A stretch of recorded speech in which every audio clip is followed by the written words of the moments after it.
Good morning, good morning.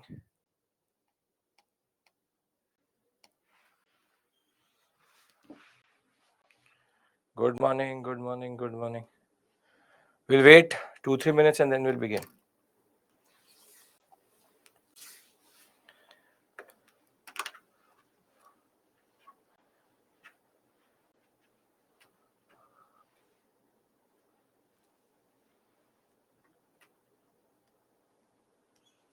Good morning, good morning, good morning, good morning.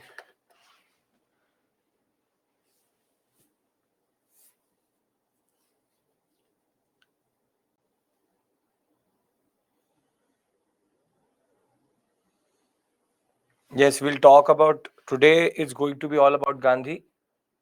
We'll talk about first Gandhi and his life. Thereafter, South Africa, because people tend to not talk about South Africa, very important. And thereafter, we'll talk about Champaran, Kheda, and Ahmedabad. So it's going to be advent of Gandhi into India and their first three interventions, Champaran, Kheda, Ahmedabad. Why did he go to South Africa? We'll discuss that. Why was he there in South Africa? We'll discuss all these things. These are issues we have to discuss. Okay. So yesterday we reached what? 1915. Now we'll again go back in time to come to 1915-16 and today we'll end at 1918. From tomorrow we enter into mass nationalism phase or Gandhian phase, wherein we'll start with Rowlatt, NCM, Rowlatt, Jallianwala Bagh, NCM, Chauri Chaura, so Rajesh no changers. Thereafter, you will have Simon Commission, then CDM. CDM will lead us to Gandhi versus Bose. That in turn will lead us to the concept of August Offer, Cripps Mission, and then Indian independence. So this is the basic sequence of things which you are going to do. Yes. So I'll recap what we did yesterday so that we can come together in that regard. Pune packed everything, McDonald offer, McDonald award, round table conferences, INA, everything will do. So before we go into Gandhi himself, this is the period, this is the basic thing which we covered yesterday. And in a way, we've been covering two major timelines together.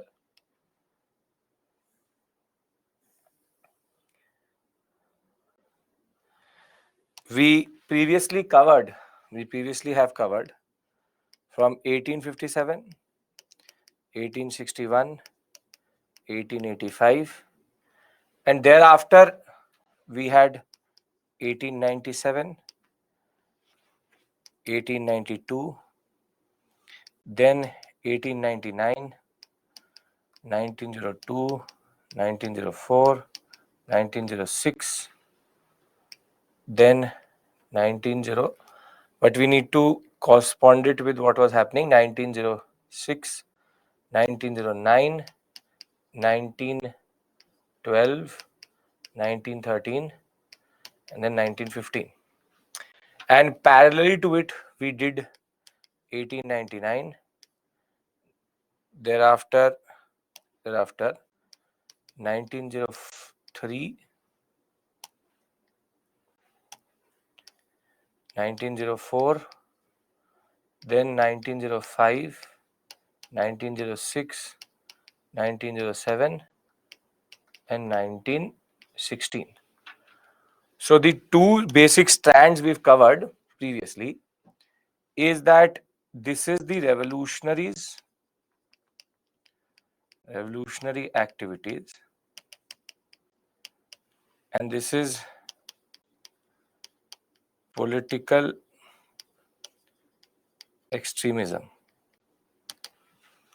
So we started with revolt of 1857. Then you have Indian Council Act This is also Indian Council Act. This is formation of INC. Thereafter, 1897, the Chapekar brothers. 1899, Calcutta Corporation Act. Then announcement of partition of Bengal. Then you have two acts here. Indian Universities Act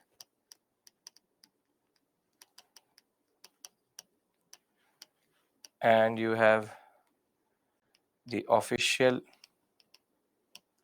Secrets Act.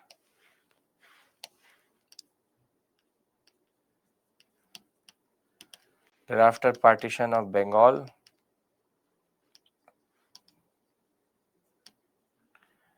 This is all the period of Swadeshi.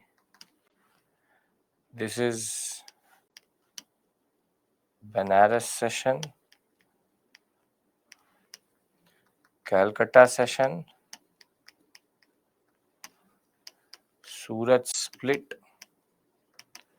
and yesterday last thing we did was Lucknow Pact, where they actually came back.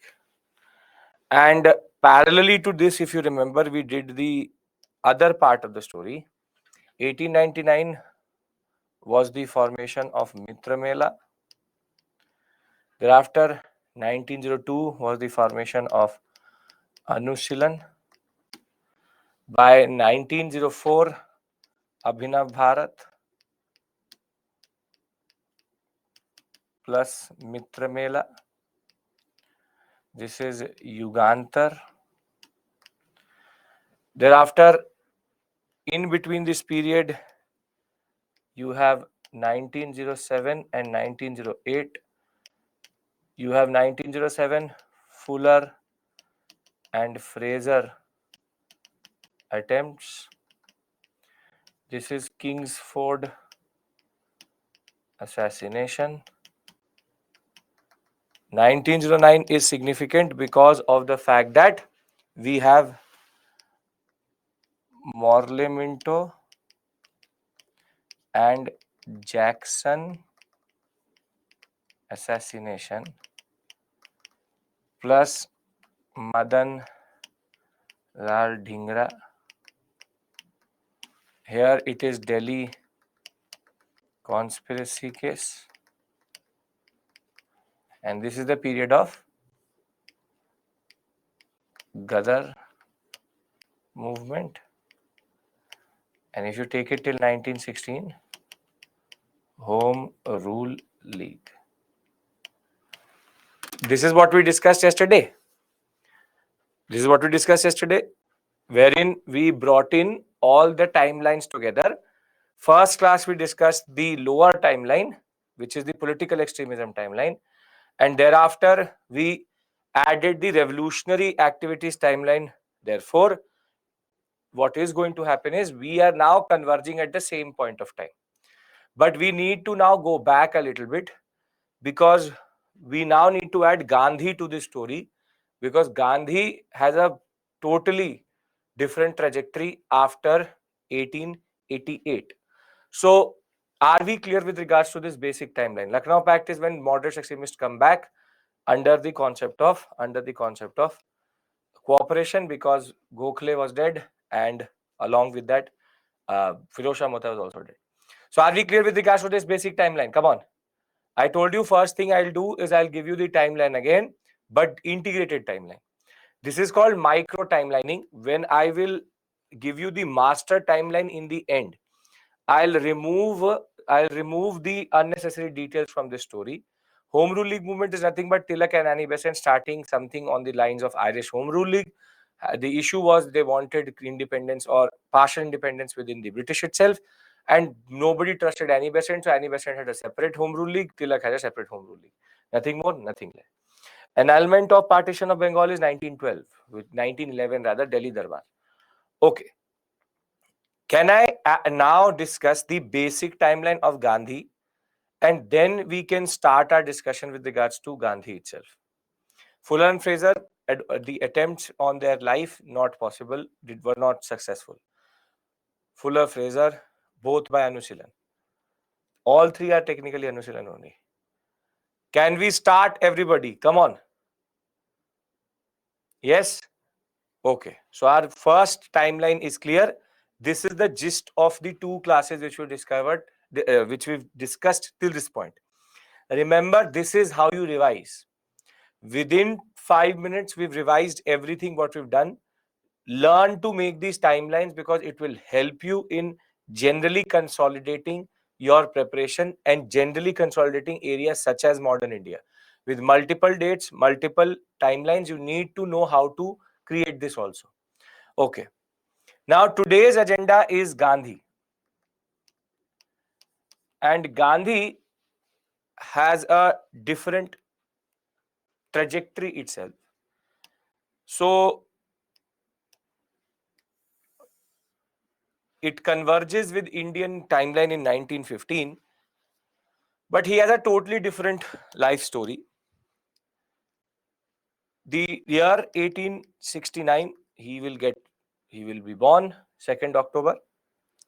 Thereafter, 1876, 1888, 1891, 1893, then 1896 to 1906, and thereafter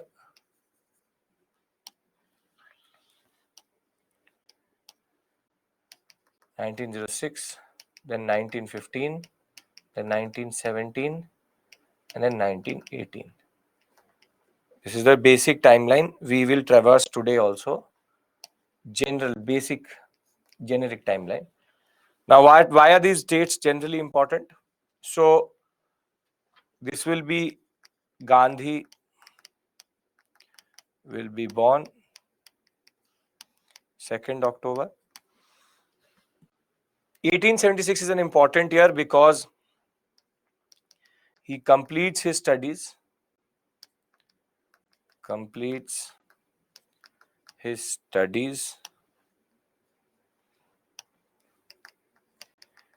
in Rajkot. So he comes from a very good family that way. I will discuss that with you. Thereafter, he went to London for law or barrister degree. Then 1891 is a significant moment because he will reach South Africa. He will reach South Africa because of a person. His name was Dada Abdullah. Dada Abdullah was what is called a Gujarati merchant. He's a Gujarati merchant in South Africa, and he wanted a lawyer, so he employed Gandhi. So some of you asked me, he only took 8 years to complete the degree. Doesn't really matter to me. Sure, why not?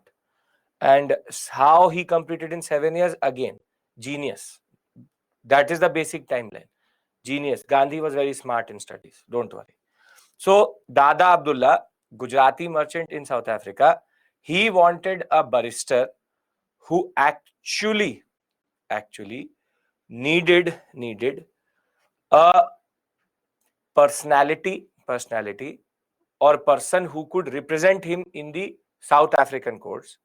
So Gandhi's first employment is actually from London itself. He was contacted by Dada Abdullah. So some of you asked me that why was Gandhi in South Africa? He was in South Africa because of the fact that he got his first job there. And as it is, I will tell you, when he was leaving for London in 1888, there was a lot of friction before he left. So again, you are asking me, or you're telling me that it should be 1886. But I am telling you it is 1876. When you mean studies, he's in a princely state. There's no concept of 10 plus 2. So don't add the years and make out or figure out or give me fictitious dates. So 1886 he should have completed. He completed in 1876. That is the basic point you need to understand. So 1888 he leaves India. Now 1893 is a very significant year because no, this is reversed. This should be 1893. This should be completing the degree. 1 second. 1891 he will complete his degree. Completes his law degree in London. This is first employment, travels to South Africa. Dada Abdullah gives him employment. South African merchant, Gujarati merchant. Now 1896, you have the fact that 1896 to 1906 he will very simply go into what is called moderate phase. See, what I will do is that I'll remove this word so that you don't get confused.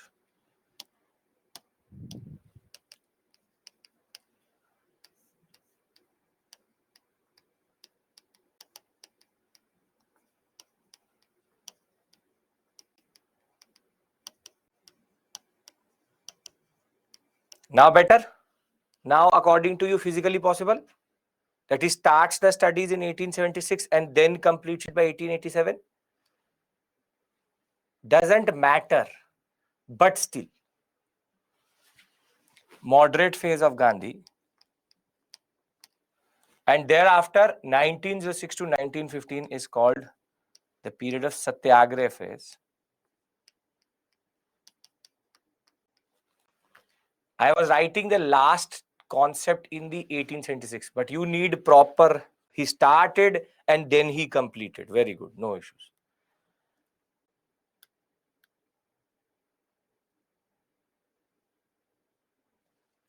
Satyagraha phase. Thereafter,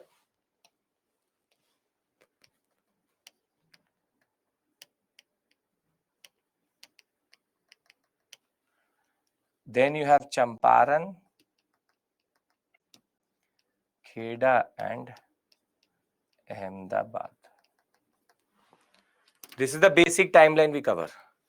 1869, he is born, 2nd October. 1876, he starts his studies and goes on till 1887, till he does his studies, now physically possible. I just written the period within which he completes his the Rajkot degree, but somehow confusing. Thereafter, 1888, he will go to London to study for barrister degree or law degree. 1891 completes his law degree in London. Thereafter, 1893, he will be getting his first employment, wherein he will be called to South Africa by Dada Abdullah. Then you have two very important phases, moderate phase and Satyagraha phase. Please understand this very, very clearly, that this all is in South Africa, because some of you think that only Satyagraha is not a concept which he developed in India. He did not develop it in India, he developed it in South Africa. And that is why South African experience is very, very important. Champaran, you will see some places 1916 written, Kheda and Ahmedabad 1917 written. But it's the end date which matters. So 17 and 18 it is considered. But this is the basic sequence. Champaran, Kheda, Ahmedabad, 1 year did not do anything. 1917 onwards, he started to intervene in that regard. So the basic point is, you don't need to care about till 1893. The story is irrelevant. It's about discussing this moderate phase and Satyagraha phase and understanding what is Satyagraha, and then why does he come back to India. When he does come back to India, what is the impact, and what did he do in Champaran, Kheda and Ahmedabad. So his early life history is just for your reference. If you don't want to learn it, don't learn it. I have to give you the larger context here that I'm giving you. So very simply, when did he start his Rajkot degree? When did he complete it? Does not really matter to me. What matters to me is what he was technically doing in South Africa. This is what we are going to cover for today. This is the agenda.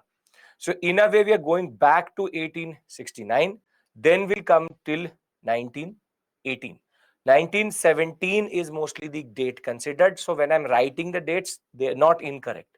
Because Champaran, Kheda, Ahmedabad is just 2 years before Rowlatt Satyagraha. That is the way you remember. So are we clear with regards to what we have to cover? Now I have to add the details in each and every date. Yes? Okay. Perfect. So 1869, 1876, 1888, 91, 93, 96, 1906, 1915, 1917, 1918. I will make this again, maybe in the end or tomorrow first thing, as you know, just for revision. Now what we have to understand is, why is Gandhi Gandhi? Montague Declaration is going to be 1917. Don't worry, August 1917. I'm not adding that, Bhardwaj. That is going to be linked with Rowlatt Satyagraha. So that's a carrot stick policy. We'll see that. Right, today's agenda is to concentrate on Gandhi. Okay. Now, the first and foremost thing is that you need to understand three very simple things about Gandhi. See, it is very easy to criticize Gandhi. It's very, very easy to take out a lot of nitpicking. It is very easy to say that he this, he that. His methodology can be critiqued. He can do anything. You can say anything about him. But the point of the matter is, Gandhi was Gandhi, which is that there was no leader at this point of time who had the power, who had the control, or who even had the strategy to do what he did. So there are a lot of things which Gandhi's understanding has. Gandhian studies are basically departments in colleges, but we need to understand it relevant to the national movement, and he will be now one figure who will be always in the background. So nowadays it is quite easy to do these things, but our discussion is not about Gandhian methodology. We'll discuss about Satyagraha, but it's about understanding how did he impact the national movement itself. Second is that we need to understand, where does Gandhi pick up all these ideas, and why is that I am saying that his South African experience is very, very important.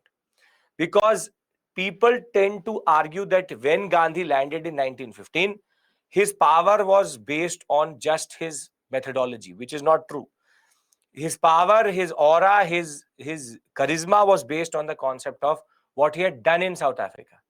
So his South African experience is important because before he reached the Indian shores, he had already fine-tuned Satyagraha. Rather than coming to India, then figuring out moderate phase, then going into Satyagraha phase, he already knew what to do by the time he lands in India. So when Gandhi reaches India, he already knew what he was doing, rather than he finding his way, much like the Indian National Congress. That the Indian National Congress is figuring it out, moderates, extremists, they don't have an understanding what should be the basic configuration, what should be the basic understanding. Rather, Gandhi knew what he was doing even before he landed in India. So let's start with his basic understanding, which is that there are a lot of formative influences on Gandhi. So born in 1869, he will be born to the Rajkot princely state, and more than that, his father came from a very good family. But equally important was that his father was a diwan. So diwan means what? What position? General administration, revenue administration. What is that position? Diwan is revenue administration. Very good. So his father was basically the diwan of Rajkot itself, and he comes from a very what we call as old community of merchants. He comes from a merchant community. So his forefathers were already involved in the Surat, Gujarat, that Gujarat sector trade in that regard. So the first thing is that he comes from a mercantile community. And this mercantile community, this merchant community in Gujarat itself, they have always been assertive about their rights. They have always been assertive about their rights. So very simply, this spirit of resistance which Gandhi generally embodies, which is to fight for his rights, something is inbuilt into his community itself. Something is inbuilt into his community itself, which is the spirit of resistance. That I will take my place and I will get my rights somehow or the other. So the spirit of resistance is very, very important, which he generally embodies. Now, please pay attention to it. Don't type listen to me, because these are the things which add up to make Gandhi what he was. Thereafter, he was also influenced by his mother quite a lot, Putli Bai.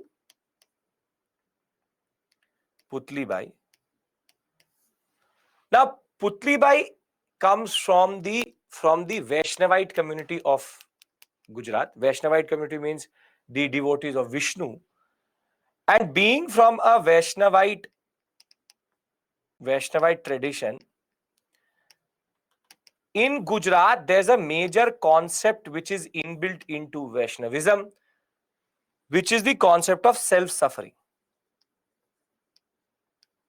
When you will do ancient and medieval with me, I will tell you that this is something related to the Jain philosophy, which is the concept of self-suffering, wherein you purify yourself via self-suffering. And the most important way of purifying oneself are fasts, which is you don't eat anything as a form of penance, as a form of purification of yourself. So the concept of fasting, which Gandhi took it to a next level itself, he picked up from his mother. So this concept that Gandhi every time, anytime, whenever there was something which he wanted and you were not going to give it to him, he will say that I will inflict pain on myself. I will self-suffer. And it's a very interesting strategy that way. And in that regard, Gandhi was extremely smart. I will tell you that he was a very good strategist. Imagine the level of frustration which a person would get if every time you ask for something and that person goes for a fast. So imagine that you are that person, you have to deal with Gandhi. He says that I want this and you say you will not get it. And he says that I will then inflict pain on myself. I will literally kill myself if you don't do it. And as soon as he came to India, he showcased all of these different methodologies which became inbuilt into his Satyagraha methodology. But basically, there are two major influences on Gandhi even before he's studied anything or gone anywhere. So the first is that he comes from a mercantile community which was extremely resistant about their rights. So there's a spirit of resistance which he has. Thereafter, he has a major influence of his mother, Putli Bai, who actually pushes this concept that it is good to self-suffer because it purifies yourself. And he picks up the concept of fast in regards to that. But it is actually not in India where he actually picks up his understanding. It is actually in London. So we are clear with regards to Putli Bai and the mercantile community Gujarat. Any issues till this point? Okay. Now, once he completes his studies in India itself, thereafter, he chooses to go to London in 1888. In 1888, yes, Putli Bai is the mother of Gandhi. We'll talk about why would the British care about his self-suffering, why would this and that, we will discuss that. Spirit of resistance means that they are ready to fight for their rights. So 1869 he's born, gets influenced by the Putlibai and generally his mercantile community. Thereafter, in 1888, he chooses to go to London. It was a very standard thing at this point of time to go to London and study law and become a barrister, become a lawyer in that regard. But he faced a lot of resistance from his community. Though his community is a mercantile community, the concept was that his relatives and generally his family was not ready to send him to London because of the concept of purity, that you will lose your caste, you will lose your that, which is a paradox within that community itself, wherein merchants always travel, but it was about mercantilism within Gujarat itself, not overseas. So in a way, Gandhi was doing something which was not permitted within his community, which is to travel the seas. And in 1888, after technically fighting with his family, again that spirit of resistance, his family had actually even ditched him. They said that if you will board that ship, then you will lose your caste, you will lose your community, then there's nothing for you in India. So when he actually left for London, he was ostracized, he was criticized, and he had nothing to come back to in a way.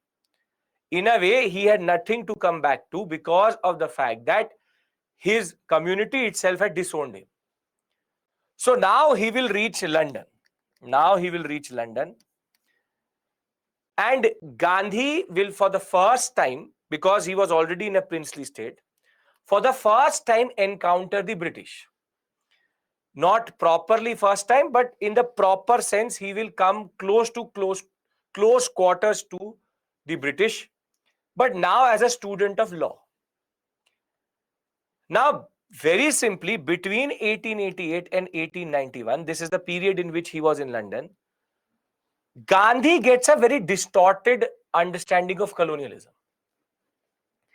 Because his vision of colonialism, his vision of British power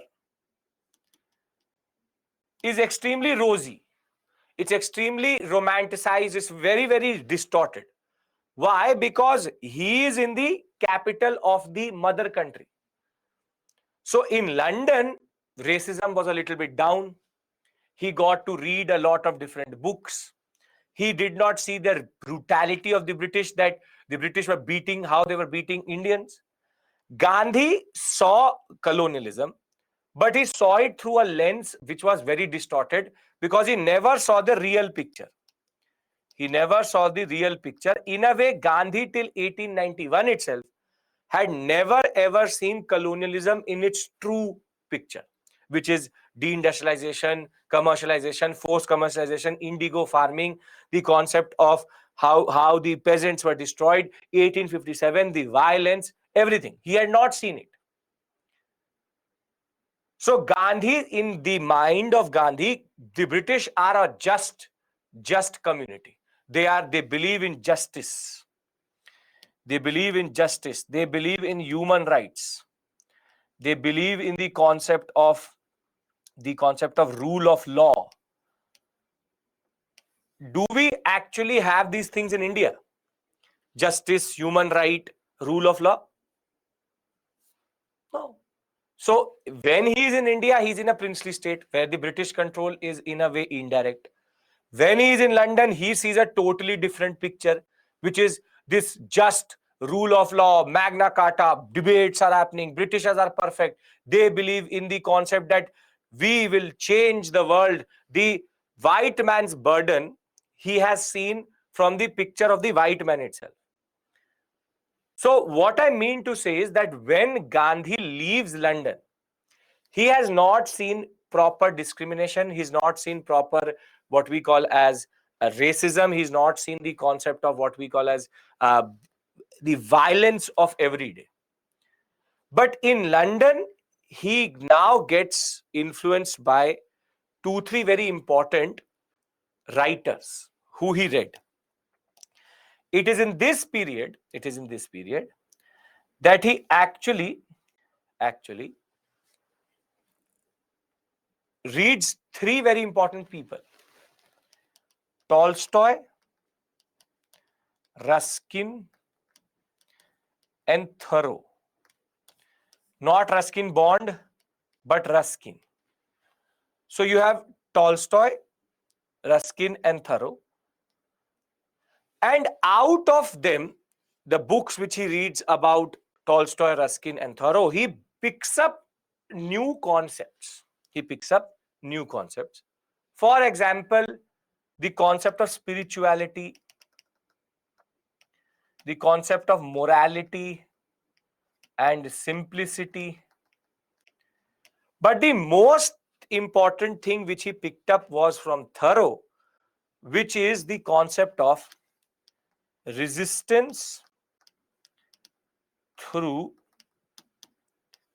disobedience. Resistance through disobedience, which we call a civil disobedience. But this concept of disobedience, this concept of that I need to get connected to God, I need to have a very simple moral life, the concept of non-violence, all of this comes from the readings which he's doing. So spirituality means that you need to get connected to God. I'll tell you how he uses it. But here, the concept of community coming together, the concept of resistance to disobedience, morality, simplicity, these things he will pick up from his formative influences, which are going to be in London and in India. Now, what I'm trying to argue here is that there is till 1891, since he had been born, two phases of influences. One which is the way he picked up from his community a spirit of resistance, and he picks up from his mother the concept of fasting. And in London, he picks up the concept of spirituality. He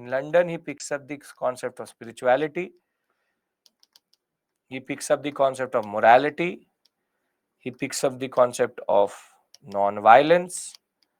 He picks up the concept of disobedience. He has a certain context in which he developed generally. Tolstoy form we will discuss later. So the discussion till this point is to argue how did Gandhi become Gandhi, or what are the influences of Gandhi in the initial phase. So are we clear with regards to how the London phase and the Rajkot phase have a certain amount of influence on Gandhi generally? So from his community he picks up something, from mother he picks up something, in London he picks up something. But the conclusion which we all can be very, very clear of is that Gandhi has not seen colonialism in true form. He has a false sense of belief in the British,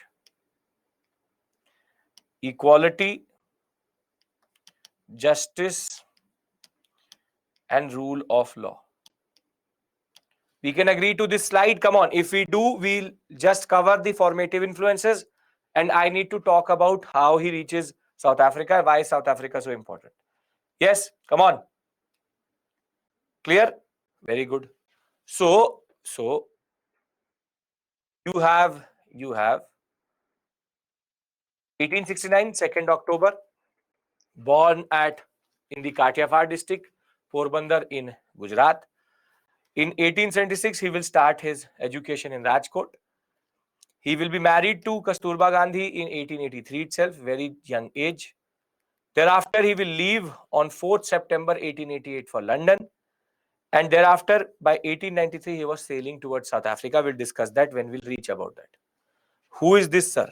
This is Mohandas Karamchand Gandhi. This is the suit boot ka Gandhi. This is what he gives up before he comes to India. So this look was never going to go in India. So this is M.K. Gandhi. Yeah, not able to recognize him, but this is Gandhi. So this basic concept. Thereafter, formative influences on Gandhi are based on the way he goes through his life. So he has a trait of resistance and protest from the mercantile community which he comes from. Fasting and self-suffering is something which he picked up from Putli Bhai. Then he stood for himself, convinced his community elders to go to London, but he still saw a lot of resistance. He was not asked to come back to India itself. Thereafter, Tolstoy in the kingdom of in his book said a very important line: the kingdom of God is within you. So he, through Tolstoy, he picks up the concept of morality, truth and simplicity. Thereafter, John Ruskin, on to the last is the book name. In this, he will pick up the concept of simple, self-sufficient community living, which he will then apply to ashrams. So the concept of ashrams come from Ruskin. Then from Ralph Waldo Emerson, he will take up the concept of individualism, that the individual is important. And last but not the least, the most important influence on him, Henry David Thoreau, which is resistance to disobedience. You don't have to learn this, but I am trying to construct Gandhi in front of you, bit by bit, how he became what he became. So, very simply, I hope that Gandhi's formative influence and his distorted vision of colonialism is clear. If it is, then we move forward. Everybody's consent is needed here. Not a difficult section. It's an interesting section. Now we will go into the real discussion with regards to what is Gandhi, who is Gandhi, what made Gandhi Gandhi. Okay, perfect. Now, the disobedience means to not listen to somebody or to defy somebody. We'll talk about that. Now, he's completed his degree in 1891. He's completed his degree in 1891. Now, everybody wants a job. So, Gandhi had two options. He could have come back to India, or he could have sought certain employment either in London or somewhere else. The simple point is that going back to India was not an option, because if he does go back, he has to then see all that resistance from his community, then again all of what we call as the explanations he has to give. Generally, he was not inclined to come back to India. So as of 1891, he was not inclined to come back to India because his community had already created a ruckus. It's like when you study alone and you don't want to go back to home because of the relatives in that regard. The same way, in 1891, he did not want to go back to India because of all the chaos and whatever was the concept of his community saying, why did you go? What did you get? What was the point of the degree? We also get these questions when you go out and study and get a degree from somewhere you were staying alone. What was the point of the degree? Were you not able to do this degree in India? Standards things. So he actually did not want to go back to India generally, and he became lucky that way because there was a Gujarati merchant, Dada Abdullah. He comes from the same sector, Gujarati merchant. He comes from the same sector, the Gujarat Rajkot sector, and he knew that Gandhi was studying within London itself, and because there is connection between communities, he was cognizant of the fact that there's somebody called Mohandas Karamchand Gandhi who is basically studying law. And the problem is that Dada Abdullah, very simply, had a lot of legal issues which he was facing in South Africa. And I'll tell you, the problem with South Africa is that the nature of South African Indian community is that most of the Indians there were illiterate. So now Dada Abdullah is going to approach Gandhi after he completes his studies, that I would like you to travel to South Africa so as to represent me. It's a 2-3 month job. You can leave when you are completed the basic litigation with the British. So simple point is he will be approached in 1891, but it is actually in 1893 that he will finally travel to South Africa. Now let's try to analyze what does the Indian community generally do in South Africa. Now, when we talk about, so we understand that it is his first employment. Everybody is excited about their first employment. He was ready to go to a new country itself. People do a lot of things for their employment. And therefore, he was ready to travel to South Africa. Dada Abdullah was ready to generously pay him also. He was like, you come to South Africa, I will give you all tickets and everything. You don't have to do anything. Come and you have to just represent me in the legal courts of South Africa generally. Now, what is common between South Africa and India is that both are what are called British colonies. British colonies, and in that regard, South Africa has 2-3 other issues which India does not have in a major sense.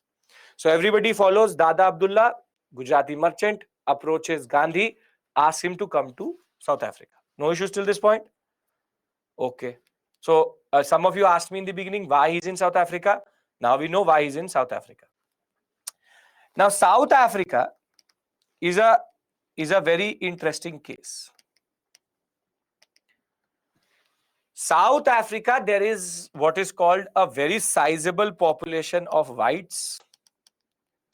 These are the British, the Dutch, etc. So a very sizable population of South Africa. South Africa has a lot of diamond trade at this point of time. The Cape of Good Hope itself comes in South Africa itself. All trade which is going towards India and China has to cross the Cape of Good Hope. It's a good colony because it's not that hot as, for example, sub-Saharan Africa. It's tropical environment, but very cool that ways. So everybody, whites, Gore loved South Africa quite a lot. However, if it is South Africa, there will always also be a black population. Black population means the African population. So there is both black and white, wherein you have the colonialists or the superior and the power holders. I'll say so-called superior and power holders vis-a-vis the whites. And then you have the black population, which generally is reeling under either slavery. So either they are going into the slavery in which they are taken to parts of America, to Caribbean island. But slavery by the time we are talking is more or less over. Now, so slavery, the angle does not come in because slavery was not prevalent generally too much in South Africa. It was the west and the east coast, rather the western coast of Africa more. But Africa, this population is discriminated against, and proper colonialism is applied on them. The concept of segregation of space, wherein blacks and dogs are not allowed in this carriage. There's a proper segregation of space, wherein that if there is something, it will be divided into white and black. Though it is later called apartheid, we don't call it apartheid at this point of time. But if you understand apartheid, you automatically understand it, that it is basically the concept of segregation of spaces. Now, in all of this, we have our brown men and women, Indians, as called by the British, the brown man. Now, Indians have a very precarious situation in South Africa because they are not going there either as colonialists or they're going there for studies. They are going as what is called indentured labor. As indentured labor. Now we are called brown because we are not white and we are not black. According to the British eye, we come in between. Now, Mostly the Indians in South Africa are what are called indentured labor. Now, what do you mean by indentured labor? Indentured labor is basically the concept of what is called bonded temporary bonded labor. So what does this mean? See, I have to travel from India and go till South Africa. Now this distance, it needs 300 pounds to reach between India and South Africa. So as an Indian, would I be able to afford this travel between India and South Africa? 300 pounds it takes? No. So what happens is that South Africans need labor and we want employment. So the concept is that you will get what are called contractors who will pay for your journey,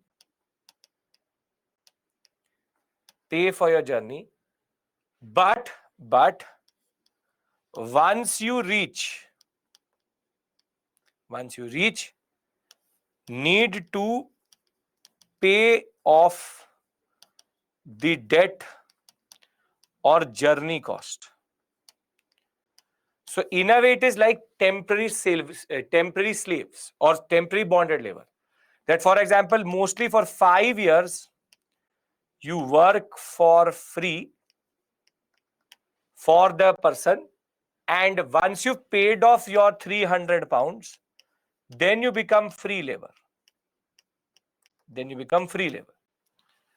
So it's basically contractual bondage, wherein you take a debt for $300, 300 pounds, and when you reach South Africa, you will meet the contractor. The contractor will say, okay, I paid for your travel. Now you work for me for free for 5 years, and I will basically give you a certain amount of salary, which I will not credit to you, but rather I'll cut it out of the 300 pounds. So if you get, for example, $1 a month, it will take you 300 months to pay that debt. And therefore, it used to take a lot of time to pay off that debt, because they used to be given salaries which they were not given to them. Food and all was given to them, but proper money was not there. That is why it's called temporary bonded labor. So you are bonded for 5 years and then you become free. So the basic point is, in South Africa, there are two types of Indians. One are called free labor, and the other one are indentured labor.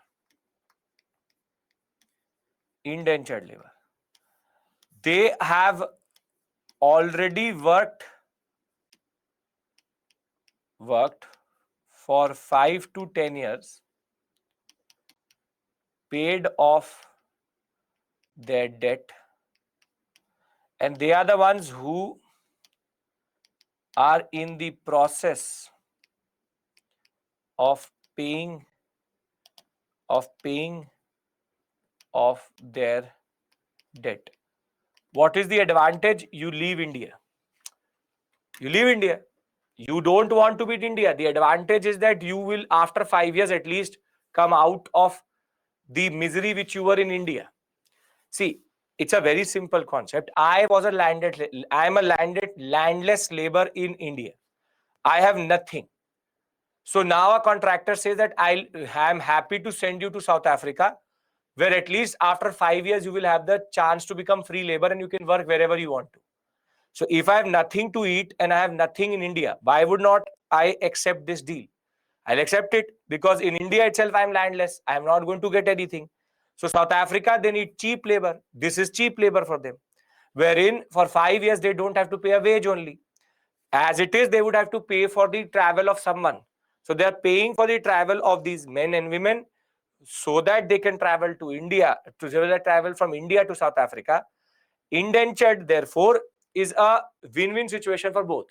The contractor gets a labor who he can use for 5 years for free. An Indian can then go to South Africa, work for 5 years, and thereafter he will become free labor and he can become part of any organization or any employer he wants. This concept is still used. this concept is still used in which sector today? Tell me. In which area this is still used? You watch the World Cup, Qatar and all, in Gulf countries, still this concept is used. It's called kafala, but it's basically Middle East still used, wherein people are ready to go to the the Saudi Arabian sector. For example, in Qatar, in Bahrain, they will take you, and thereafter they will keep your passport for 5 years. Construction work you will do. Thereafter, they will give it back to you. They will provide you food and shelter. The UAE, Saudi Arabia, quite a lot used. Not in the construction sector in India, but in the construction sector abroad. Now, one of you asked me, why is it called indentured labor? Why is it called indentured labor? Can anybody tell me why indentured labor? The word indentured.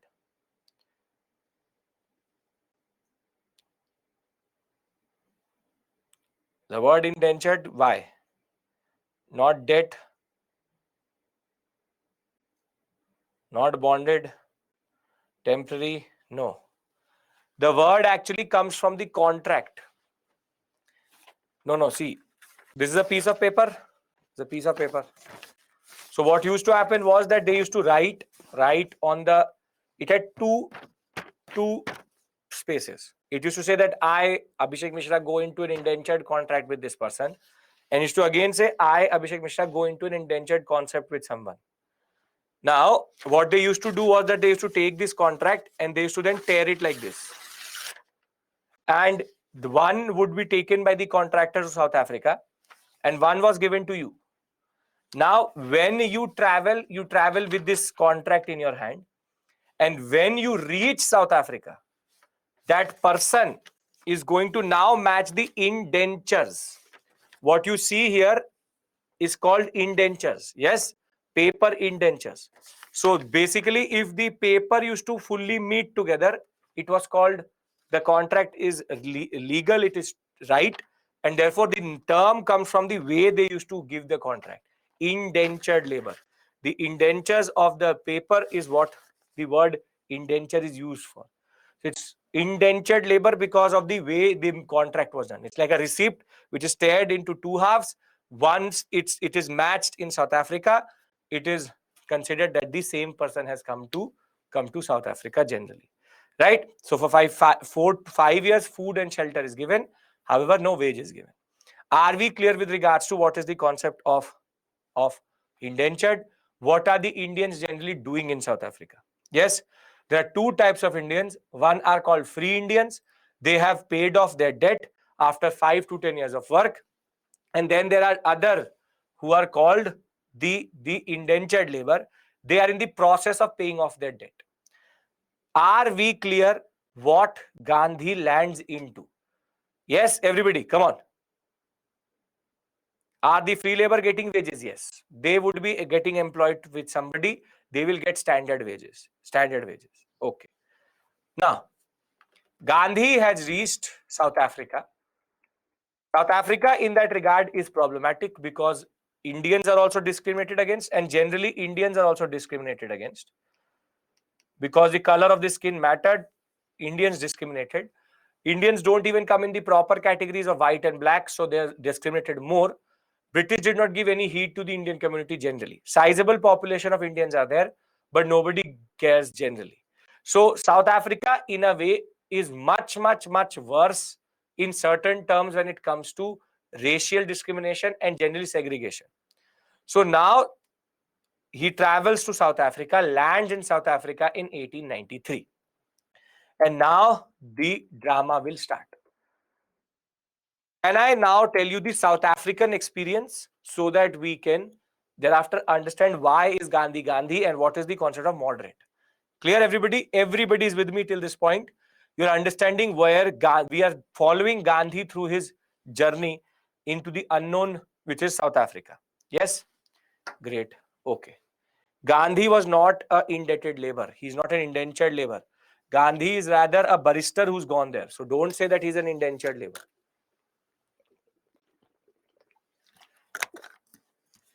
Okay.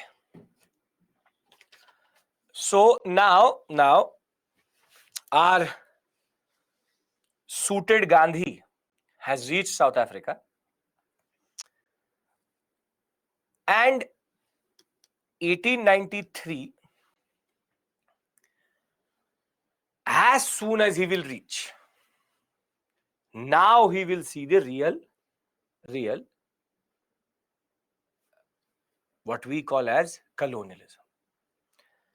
Colonialism will now hit him so bad that all his equality and justice will come out.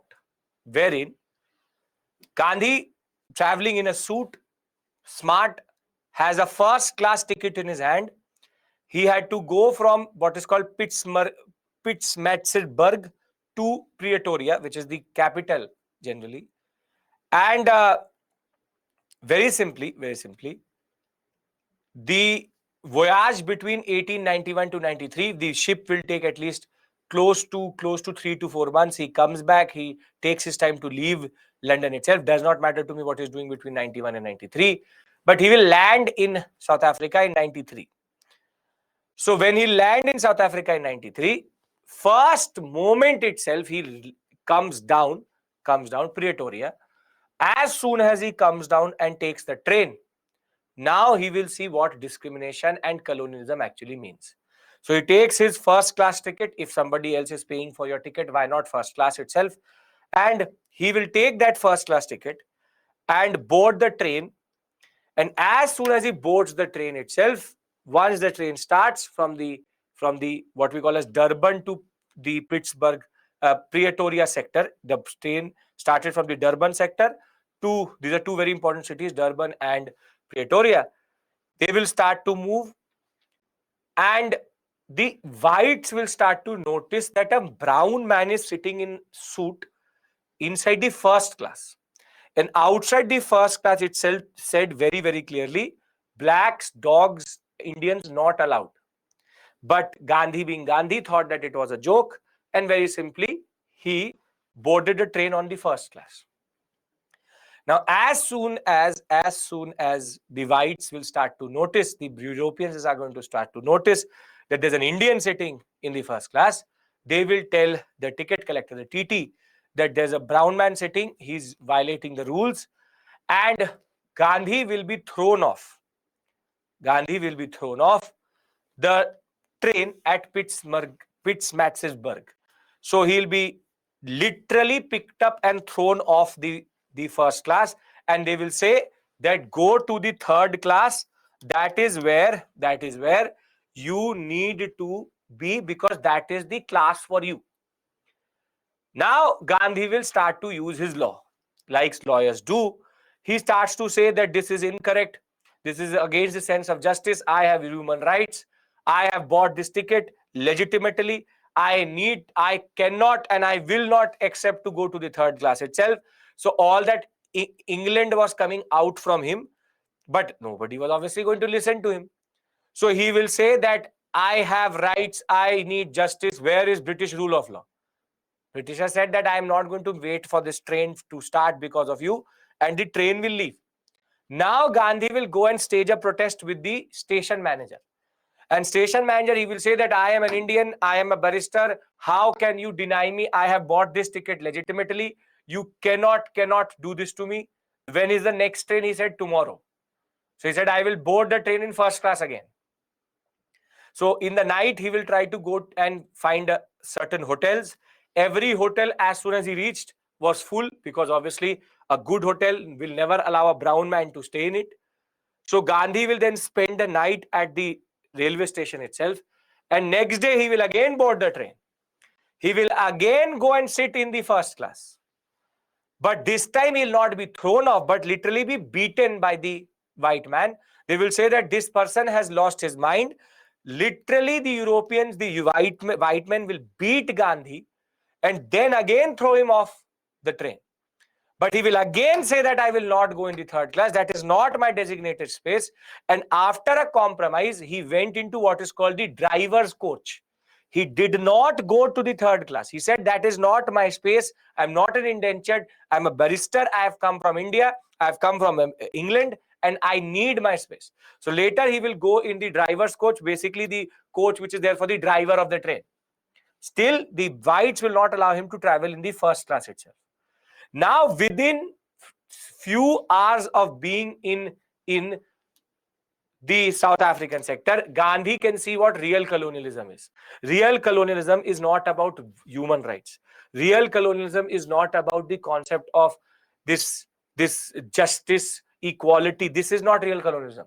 Real colonialism is violence. Real colonialism is technically segregation. Real colonialism is discrimination, racism. Real colonialism does not talk about justice. So Gandhi will therefore see colonialism within few hours of coming to South Africa itself.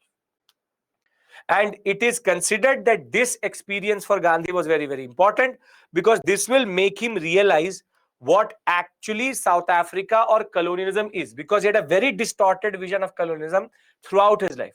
So till 1893 itself, he has no understanding of what colonialism actually looks like. And now he has seen that. Though you can see that Gandhi is still fighting, his spirit of resistance is there. He did not at the end of the day go to the third class. He still sat in a different coach other than the first class, but he did not go to the place where he was designated to. Now he will reach Dada Abdullah, and Dada Abdullah was basically based from a place called Natal. Natal is a place, and there are two places together, two provinces. One is called Natal and the other one is called Transvaal. Natal and Transvaal are two basic districts, if you want to say, or two basic provinces in South Africa. And he will basically operate from the Natal sector. So Natal is a place, remember that. Dada Abdullah is the merchant who had called Gandhi, and therefore now Gandhi is going to go and represent Dada Abdullah. Gandhi was actually one of the only person at that point of time in the Indian community which actually could read and write. So he was the only literate Indian at this point of time. Yes, Natal and Transvaal both in South Africa. I'm talking of South Africa only. Now these two places basically are the epicenter of where Gandhi is going to do what he is going to do. Now very simply, he's now met Abdullah, he's now represented him, he's won the case also. So very simply, Gandhi believes that his work was not done. Because he could see the plight of the Indians, because the Indians were discriminated left, right and center with no real representation. So if his sense of justice comes through, though he won the case and he had only promised to stay for 3 to 4 months, Gandhi will only leave South Africa in 1915. But then what did Gandhi do generally for the Indians in South Africa? And therein comes the concept of moderate and satyagraha phase. Now, before I go into moderate or satyagraha phase, are we following the basic story till this point? We are? Okay. Now, Gandhi has an innocence.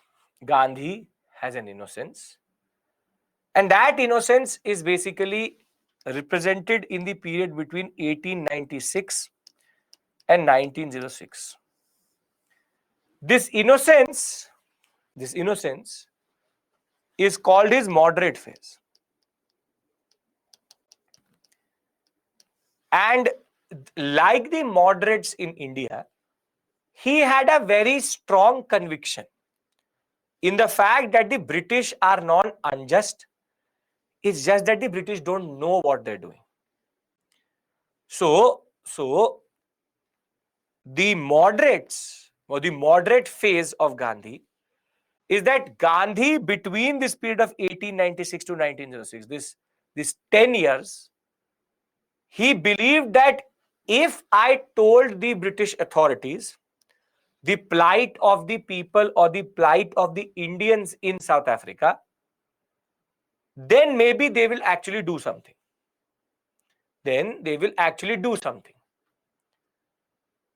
So the concept of prayer, petition, and protest, the PPP, was something which Gandhi also embodied. As I told you, everybody goes from a moderate phase to an extremist phase, or what we call as moderate phase for sure. So moderate word is used for his way of approaching the British, which is again petitioning. And Gandhi again had a concept that the British do not know. Let me tell them what is the condition of Indians in South Africa, and they will act for sure. They will act for sure. He will also start a paper. He will rather buy a paper called the Indian Opinion. Through this paper, he will start to write different articles in which he will tell how the Indian community is discriminated against. He will have what is called the Natal Congress. He will establish, where he will try to bring all the Indians together so that they can come together and tell to the British that we are discriminated against. But technically, where would the moderate method take him?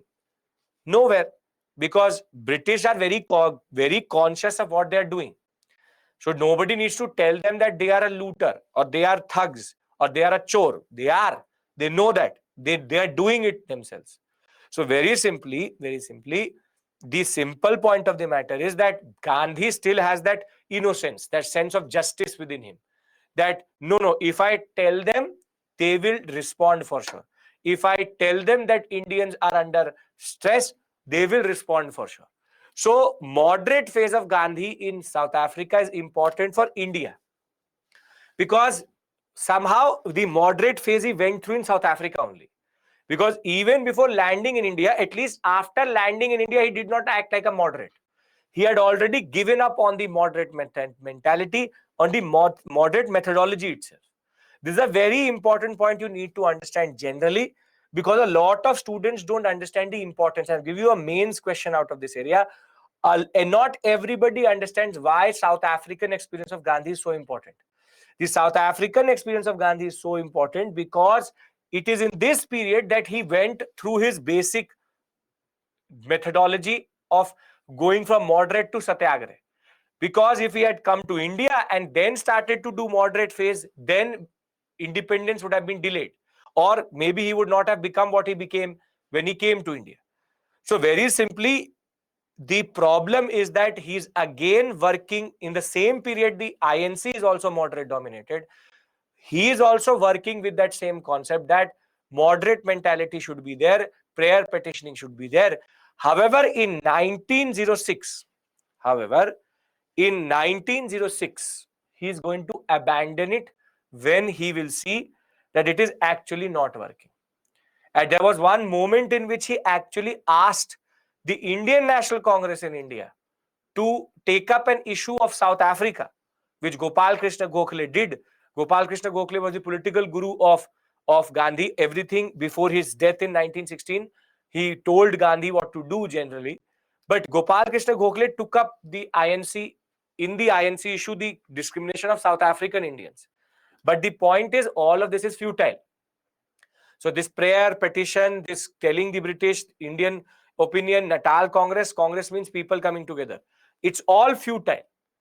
And this is why it is so significant that Gandhi had to and needed to go through this motion. Everybody has to go through this phase. And fortunately for India, Gandhi went through this phase in South Africa only. So I have understanding why it is called the moderate phase, and why is it so significant for Indian history that it goes through this basic motions of what we call as moderate mentality. This innocence is removed from Gandhi even before he reaches India. Yes, are we clear with regards to this? Because then I'll read it out of the PPT generally. Yes, great. Okay, perfect. So Gandhi's South African experience is significant because South Africa, discrimination of Indians at all level, superior feeling among the whites is already there. White, black, brown politics is quite a lot. Now, what would have happened? Nobody knows, but that is what happened. Now, in June of 1893, he'll be thrown off the what is called the Pietermaritzburg station by the train itself. By 1894, he had created the Natal Indian Congress to fight color prejudice. By 1901, he had even asked the Calcutta session of the INC to take up a resolution against the South African discrimination. By 1903, he had established his second important body in South Africa called the Transvaal British. This is not a real picture, but this is a real picture. Founded the Transvaal British India Association. Obviously, nobody was waiting with a camera to click when Gandhi will be thrown off. The two associations by this point of time had become extremely important: Natal Indian Congress and the Transvaal British India Association. What is a catch in this word Transvaal British India Association, which tells you that Gandhi is in a moderate phase? Come on, tell me. Yes, very good. It's the word British. This word itself gives you the understanding that Gandhi still believes in the British. So he founded the Transvaal British India Association. He did not introduce Transvaal India Association. No. Transvaal British India Association. And these two bodies are going to be important. Thereafter, he will also acquire the Indian Opinion newspaper so as to tell the people about how Indians are getting discriminated against. Then in October, November, December 1904, he will also establish a small settlement in Phoenix. Phoenix is again a place in South Africa. It's called the Phoenix Settlement of Indians Together. But it is here that the change happens, which is by September of 1906, which I have to discuss with you. And by 1909, he wrote a very important text, what is called the Hind Swaraj, when he was traveling between South Africa from London, when he had in between had to go to London for some work. So therefore, by 1906, Gandhi had given up on his moderate mentality.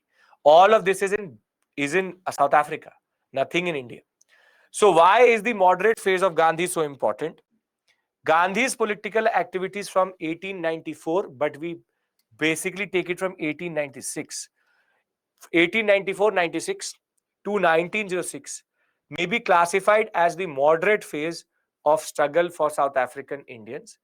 During this phase, he concentrated on petitioning, sending memorials to South African legislature, colonial secretary in London, British Parliament. And this is the innocence of Gandhi which needed to be removed.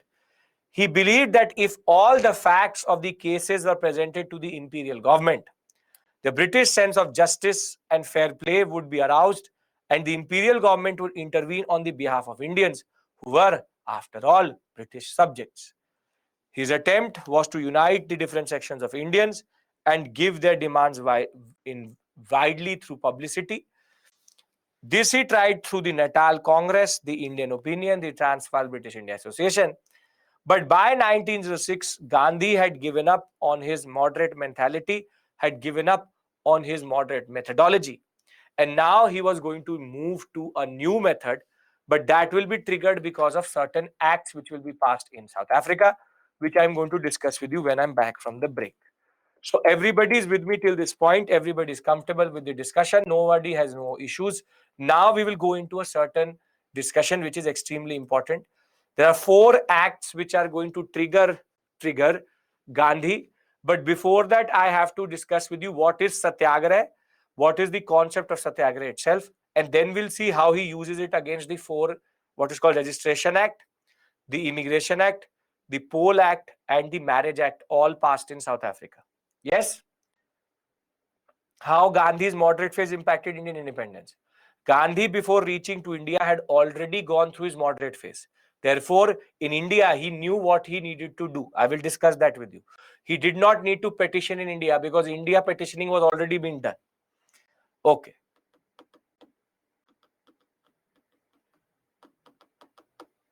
I'm giving you a break not so early, because if I don't give you a break here, I'll give it to you at 8:10, which makes no sense. I need to break here because with moderate mentality over, Satyagraha I need to discuss in one whole set itself. So it is 7:20. We'll come back at 7:30 and then we'll take Gandhi forward. Right? No issues? Great. Perfect.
Welcome back.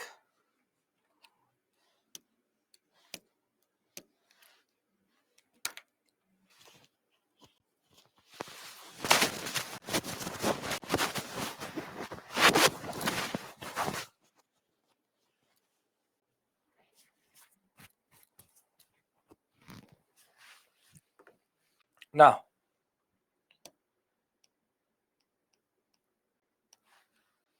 till this point, we've understood 3-4 standard things. We've understood Gandhi's formative influences. We've understood he not understanding what is colonialism. We've also understood how the South African first hour of experience itself is totally different. Between 1894-96, this 1906 period, 10-year period, very, very significant because it is the period of his moderate politics. Moderate politics. This is the moderate phase of Gandhi. Now, as I said, the moderate phase of Gandhi or moderate politics of Gandhi is very, very important because it allows him to land in India with a method which worked.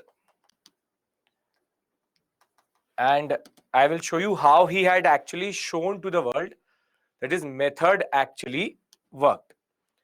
Now, what is that method?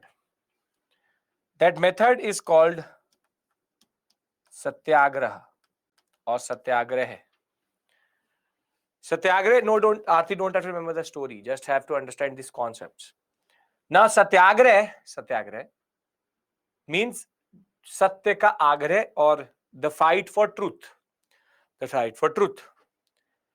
But this methodology was developed by Gandhi after 1906 and used at different junctures. So rather than going through the junctures and then telling you the method itself, let's try to understand the method first. So now we are assessing what is Satyagraha, what is the concept of Satyagraha methodology vis-a-vis protest. So there are certain tenets within Satyagraha which together make it what we call as Satyagraha generally. There is something called non-violence. There's something called passive resistance, non-cooperation, civil disobedience,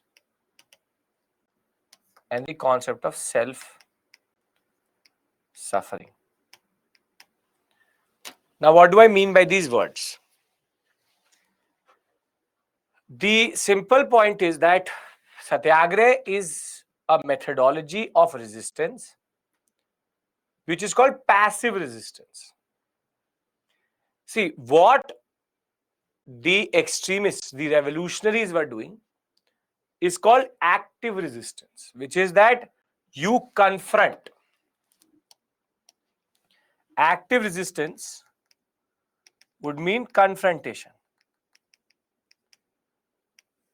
Rather, passive resistance. Now, please pay attention. You need to understand this method. Passive resistance is not based on confrontation, but is rather based on resisting by not engaging. Passive resistance, passive violence, there's no word, something called passive violence. There's no word like that. Passive resistance, very simply, is engagement with no engagement, in the sense that you resist that person by ignoring that person, or you resist that person by non-confrontation. The difference between active and passive is very, very important, because active would be that somebody provokes me and I go and beat that person up. That is called passive resistance. Or rather, that is called active resistance. On the other hand, somebody says something to me, my best strategy is not to say anything to that person and ignore him. So you resist by non-confrontation or by non-conformity, but simply understand this, that there is a matter of resistance here. It's not like moderates, that it's all about prayer and petition. No, it's about resisting, but not by directly confronting the person, but by actually indirectly or masking your response. Non-response is a very important concept. So if you come and you shout at me, the easiest way of countering you is that I will shout back. That is called active resistance. But what Gandhi would say is that passive resistance. If you are being shouted at, silence. That will frustrate the person more, and therefore it will even create even more anger in that person, and that will be the moment in which that person can do a mistake. So it is about resisting the urge to actively resist, but to passively do it. So I am going to do it in subtle ways. I am going to do it at my own level. I am not going to confront you generally. And that is why a very important tenet of passive resistance is non-violence. Wherein if I become violent, then I defeat the purpose. Wherein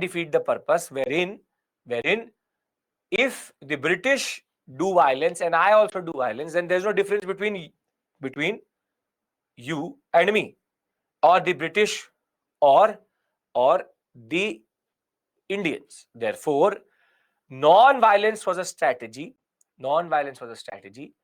which at one level was more geared towards how the British used to rule. The only way to remove the British was through non-violence. Why? Because if we did violence, 1857 was a testimony of how there was violence at a different scale altogether. So therefore, active confrontation is something which the revolutionaries are doing. So you take the activeness of their confrontation, but you make it into passivity, wherein you resist by non-engagement. You resist by not responding. You resist by ignoring, but you resist for sure.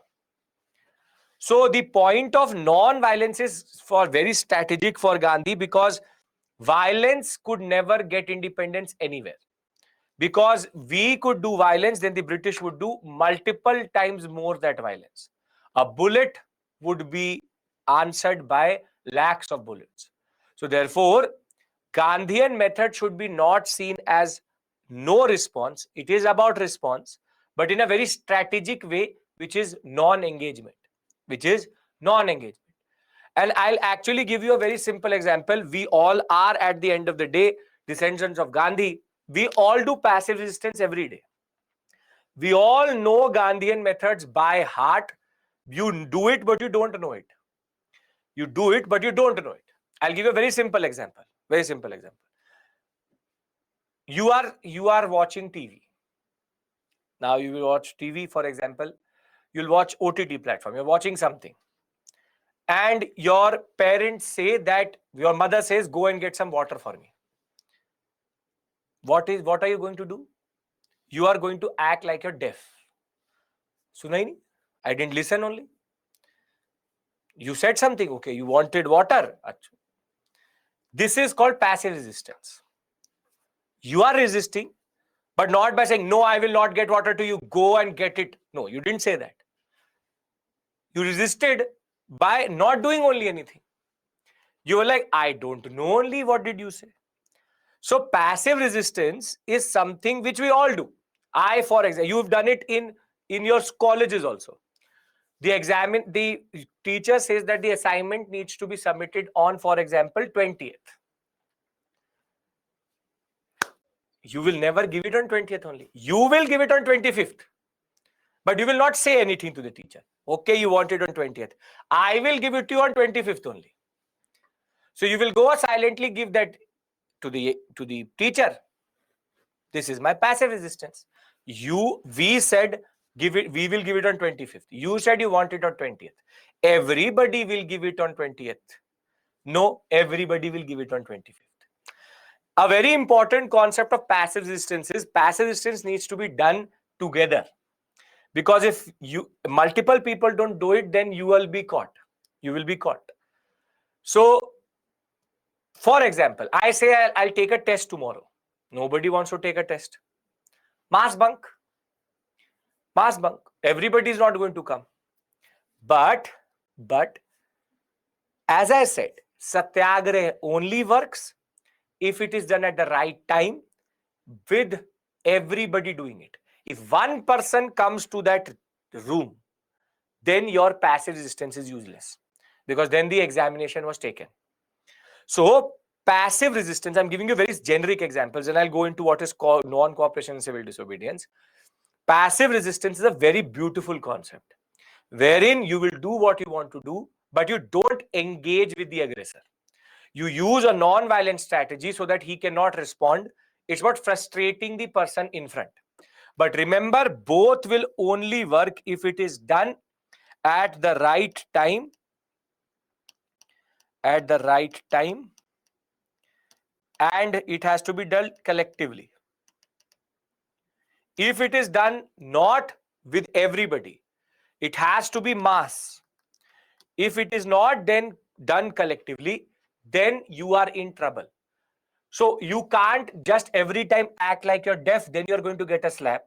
You have to do it at the right moment itself. For example, last over of the match, you start to act like you're a deaf.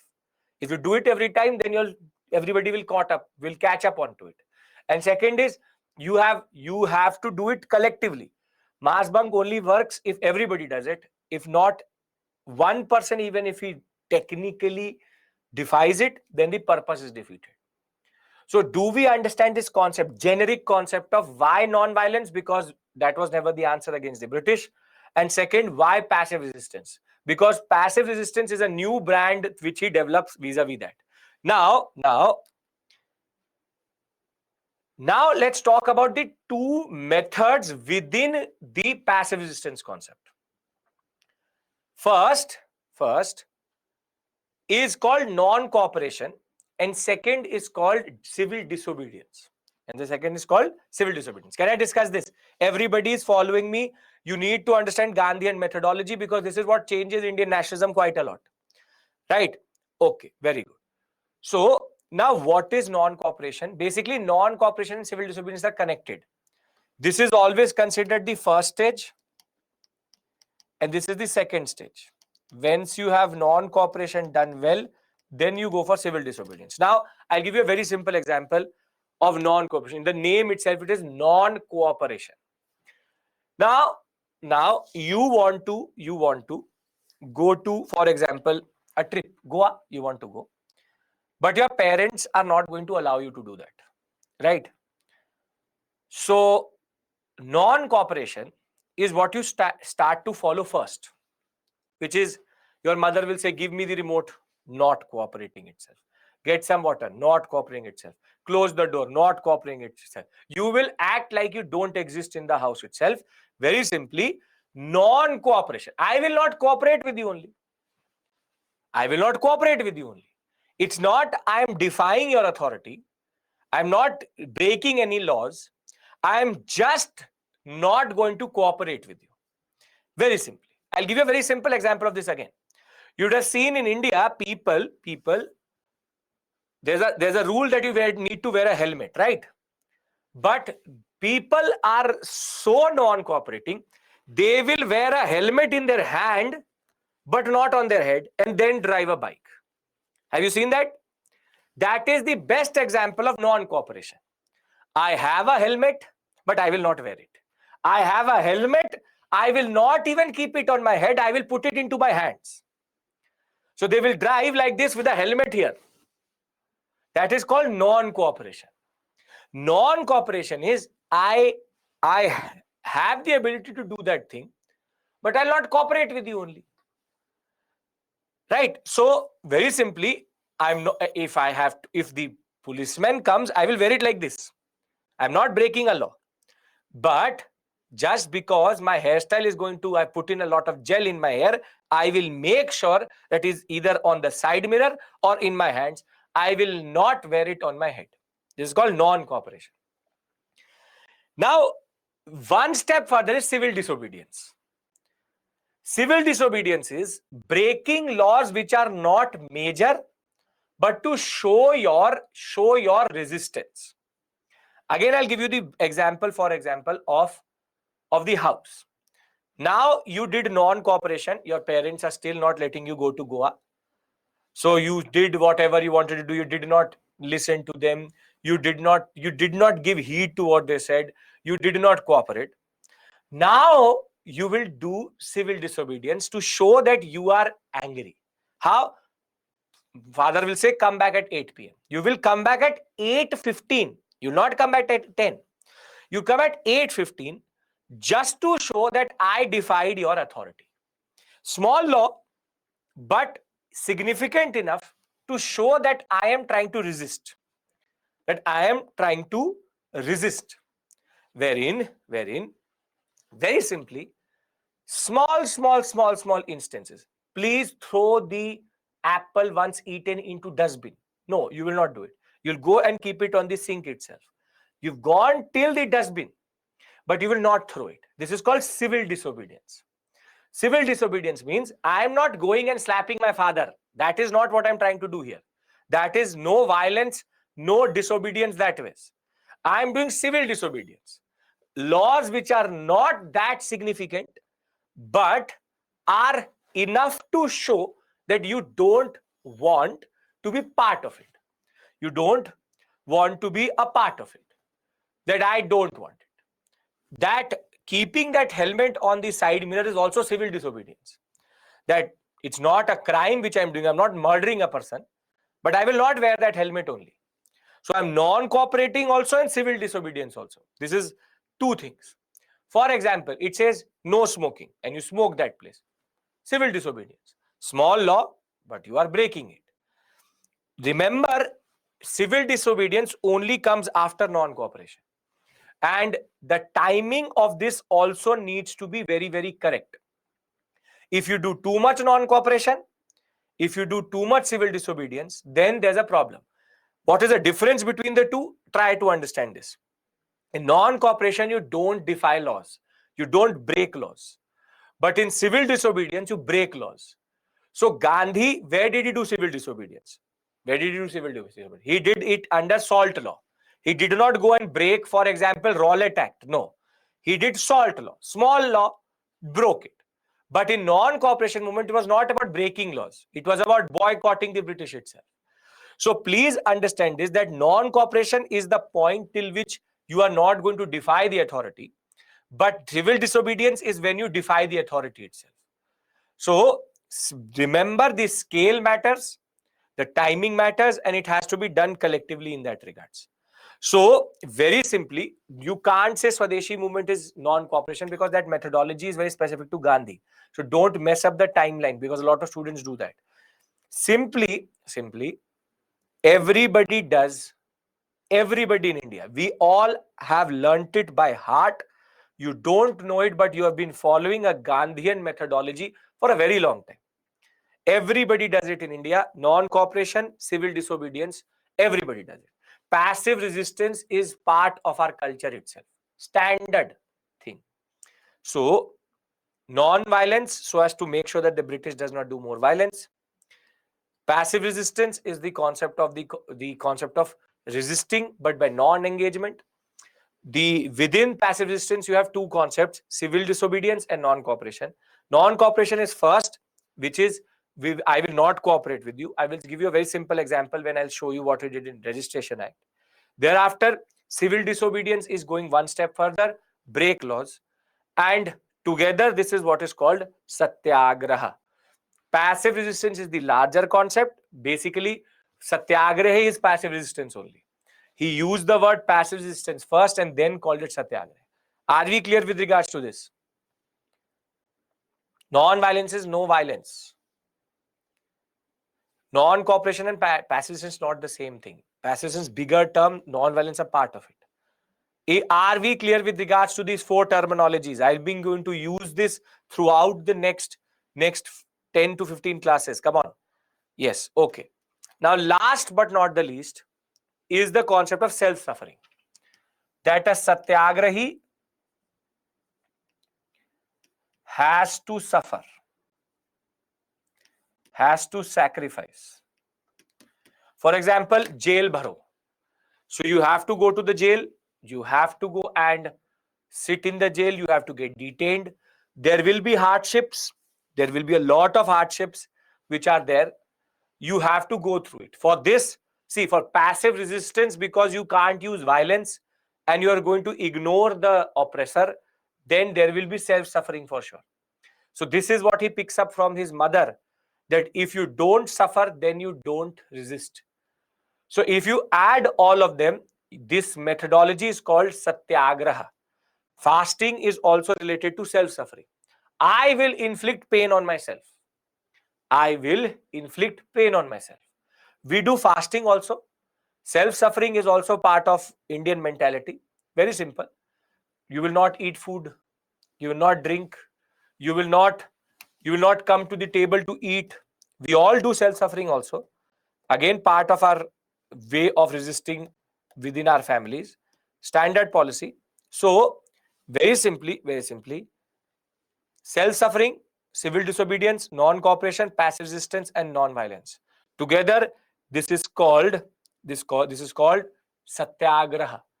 This is what is the concept of satyagraha, which is I am going to do certain things in a certain way so as to defy authority. Now, if this is clear, I want to discuss the last thing about his methodology, and then we'll move on to the examples or the discussion with regards to South Africa. Yes?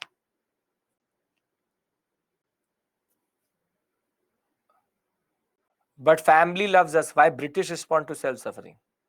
Because if a man becomes too important and he dies, everybody will burn you.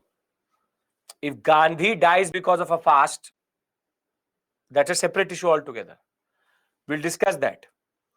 Remember this, it's not about love. Even in that moment, your parents are not looking at for love. They're doing damage control.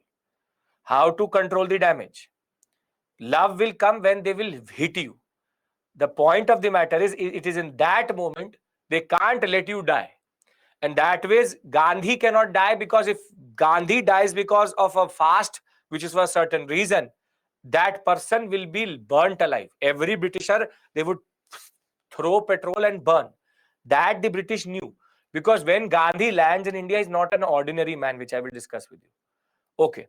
Who was self-suffering? The satyagrahi, not the oppressor. Okay. We understand these 5 words, yes or no? If we do, then I need to discuss this concept. Thereafter, we will move to the examples.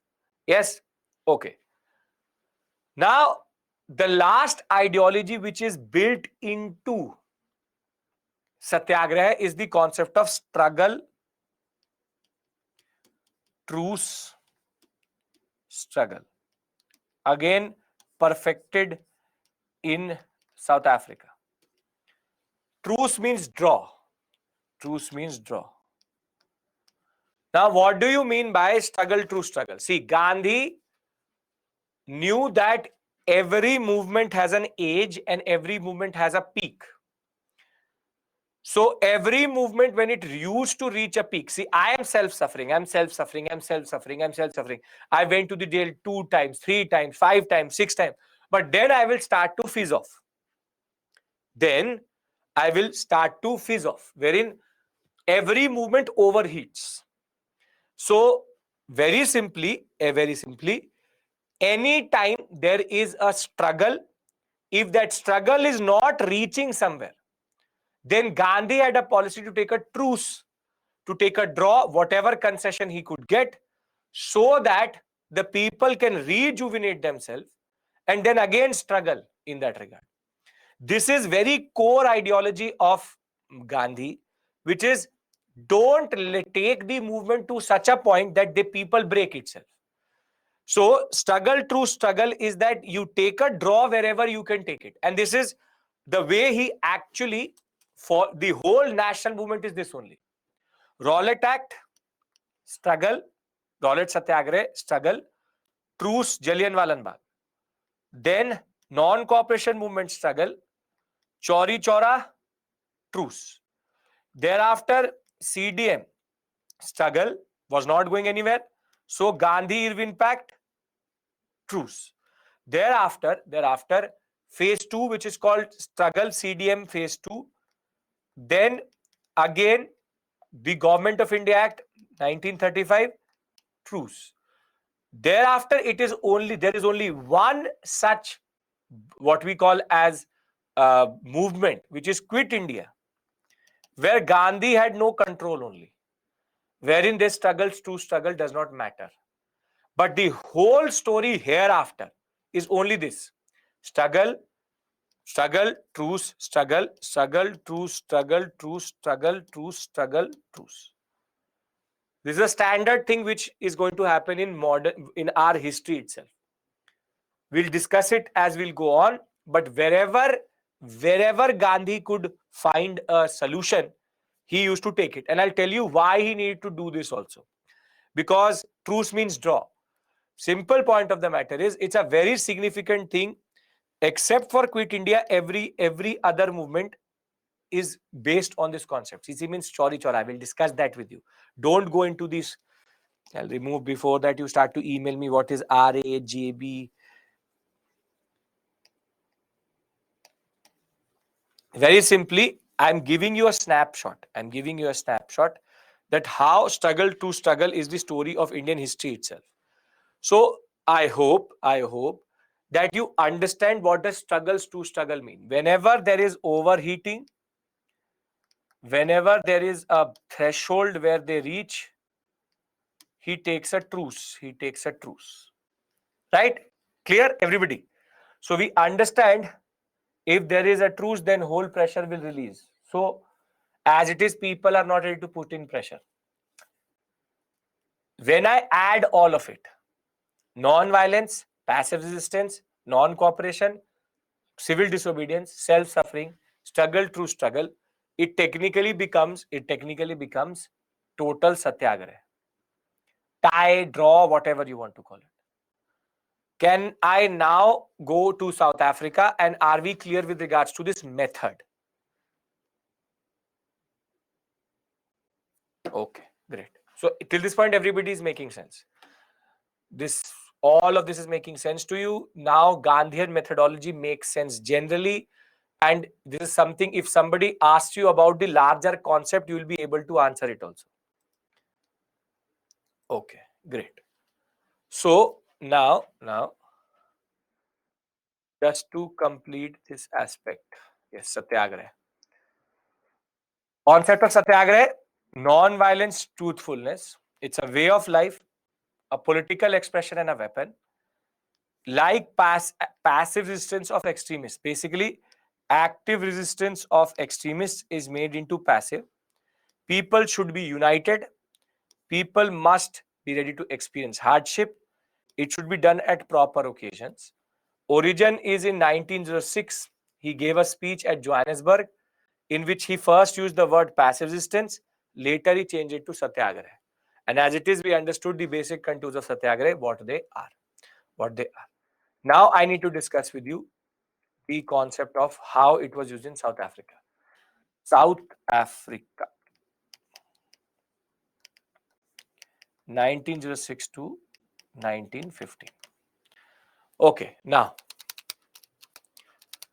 South Africa, 1906 to 1915. There are basically 4 acts which were the triggers for the Satyagraha method.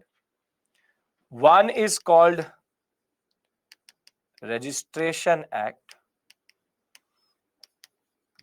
The next is called Immigration Act. Thereafter, it is called Poll Tax. And third is called Marriage Act. The way to remember it is very simple. Rest in peace, Mahatma. RIPM. RIPM, registration, immigration, poll, marriage. Given in chronological order also. Okay. So rest in peace, Mahatma. RIPM is the basic way of learning this. Now, what are the basic concepts here? And I'll tell you how Gandhi responded. So Gandhian methodology is going to change, and he will change the orientation of his methodology when the first act in 1906 will be passed, which is called the Registration Act.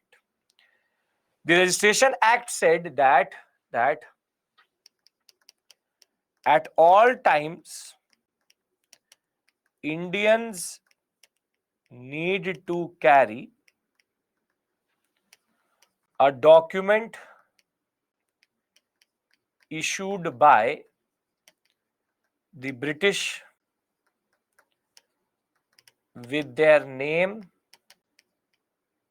and fingerprints after registering with the authorities or police. Think of it that the government of India makes it mandatory to at all times have Aadhaar on you.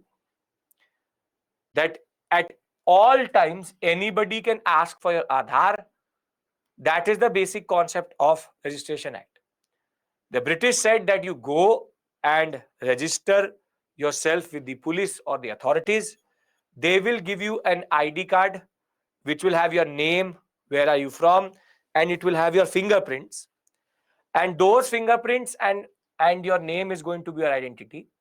And at all points of time, the Indians need to carry it as a form of identification.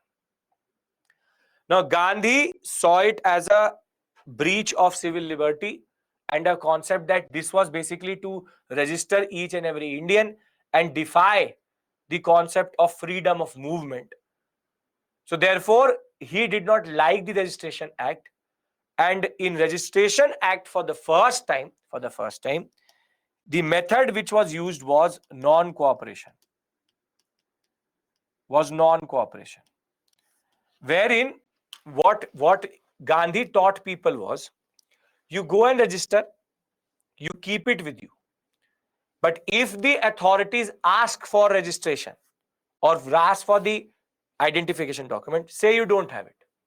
Say that I don't have it only. Every Indian is to say I don't have it. So if you don't have it, the police is going to arrest you.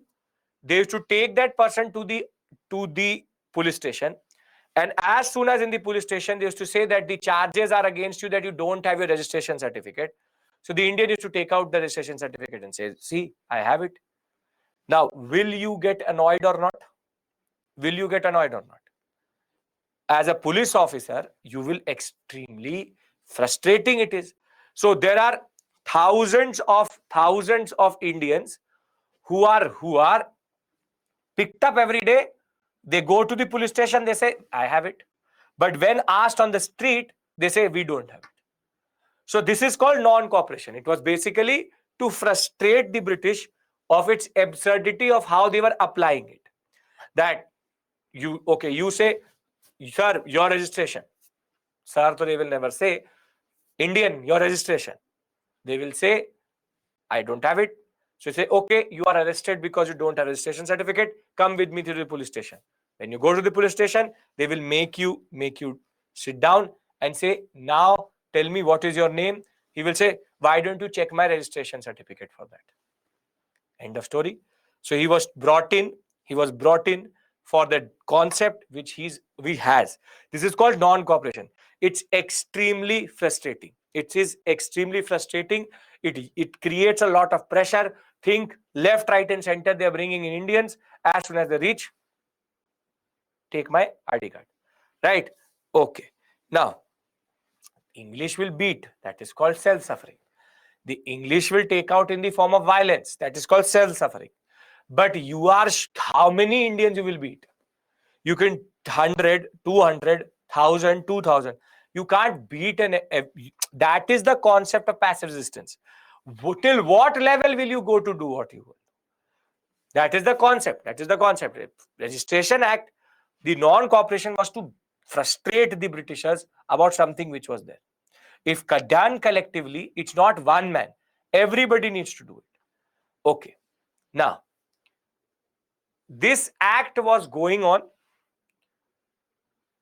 In between, the British also introduced another act, which is called Immigration Act. Immigration Act is that it restricted the movement of Indians in between provinces and needed permission to move or migrate. In this, Gandhi used in South Africa what we call as civil disobedience. He crossed over from Natal to Transvaal with thousands of satyagrahis, and they said, okay, arrest us. Okay, arrest us. Arrest all of us. So why is it civil disobedience? Tell me, why is it civil disobedience? Why it is not non-cooperation? Why it is civil disobedience? Come on, everybody. Yes, very good. Because he broke the law. He broke a law which did not allow him to cross over. So Registration Act was about non-cooperation. Immigration Act is there's a law that you cannot cross from one part of the province to the next. So for example, from Delhi to Gurgaon, you can't go. That is the concept. For that, you need to register and you need to take permission. So what Gandhi did was he crossed over from Delhi to Gurgaon without taking permission, Natal to Transvaal. And therefore, he technically broke a law. That is why it becomes civil disobedience. So you see, in the first two instances, he's used his two basic methods, non-cooperation and civil disobedience. And he is now pushing for getting all of these acts repealed. But if that was not enough, the British are going to introduce the most financially hitting law in that regard, and that is called poll tax. Poll tax basically is that every Indian who had become free labor, in order to keep that status, need to pay £3 a month to the British. So I put in 10 years of my life to become a free labor Indian in South Africa. But now the British is saying that if you want to remain free, pay us £3 a month. If not, we will give you indentured status only. So imagine that you will not be considered an Indian if you don't pay 100 rupees a month to the government of India. So it's basically like you are a bonded labor. You became free after putting in all of your effort. But again, you are not going to get that status under the British Act. Your Registration Act will not say free, but rather it will say indentured if you don't pay £3 a month to the British. This is basically to push the Indians back to that indentured space, because now Indians are becoming more and more free. So their concept was that free Indian should not be there. Indentured Indian is the only one which should be there. Now, against this again, he will go for the concept of civil disobedience, wherein he will say that do not pay this do not pay this £3 a month. So I'm again defying the law. But one thing is very, very clear. Yeah, how Twitter wants you to pay for the blue tick. Yes, very good. So you can be on the platform, but you will not get the blue tick. That's a very good example, Swapnil. So very simply, Gandhi was pushing through Registration Act, Immigration Act, poll tax. However, by this point of time, his movement was starting to overheat. The movement was starting to overheat. The Indians had got arrested multiple times. He was now losing, technically people were losing faith in his method. However, it is at this point of time that he will take one farmhouse from his friend, a German friend, and he will introduce what is the concept of Tolstoy farm. The Tolstoy farm, which will be given to him by his German friend, is going to become a small place where everybody can rest and rejuvenate themselves. So the truce is taken after the poll tax because the British were not ready to accept neither the repealing of Registration Act or the Immigration Act or the poll tax. But the Indians by this point of time were doing civil disobedience and non-cooperation left, right and center. The British were getting frustrated but not ready to give up. So I hope these three acts you understand the basic point. All are in South Africa, nothing in India. Registration Act, which is which is non-cooperation, Immigration Act, civil disobedience, and poll tax, which is very simply every Indian who has become free has to pay, and £3 is a lot of money. £3 is a lot of money which needs to be paid to remain free in that regard. Are we clear? Yes? Reaction of the Indians to poll tax is civil disobedience. Don't pay the poll tax. As it is, Indians did not have the capacity to pay £3. Basically, it was to push back the Indians into the concept of indentured. Right? So everybody is following me till this point. Come on.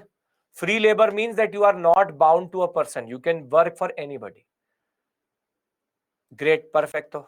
Now, then what happened to poll tax? Pulkit, wait. I'm coming to it. British are not giving up on any. Now will come the worst act which Gandhi hated and became the turning point. It is called the Marriage Act. It is called the Marriage Act. Now, why is the Marriage Act considered so important? Because this will be the last push. Marriage Act said any marriage not done under Christian rituals and not registered under registrar of marriages is an illegal and illegitimate marriage.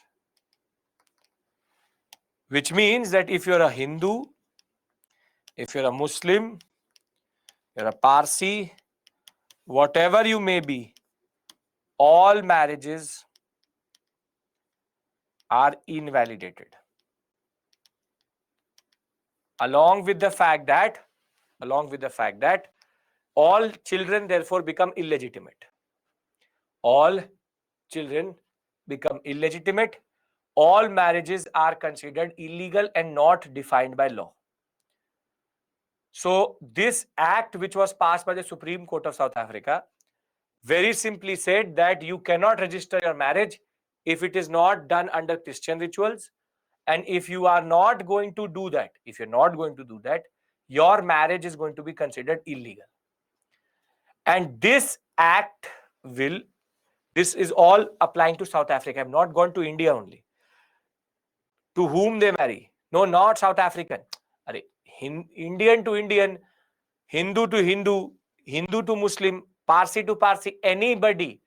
Simple point is, if there is a male and a female and their marriage is not registered under the registrar, if it is not done under a Christian ritual, it doesn't matter whatever religion you have, black, white, whatever it may be.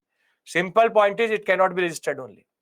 All in according to this, 99.9% of all families in South Africa were considered what we call as illegitimate marriages. It's not Hindu to Christian. You make it into a CSAT question. I know, no. Hindu to Christian, still it is not going to be considered if it's done under Hindu rituals. You take yourself there and you try to find something, what you're going to apply, some article or something there.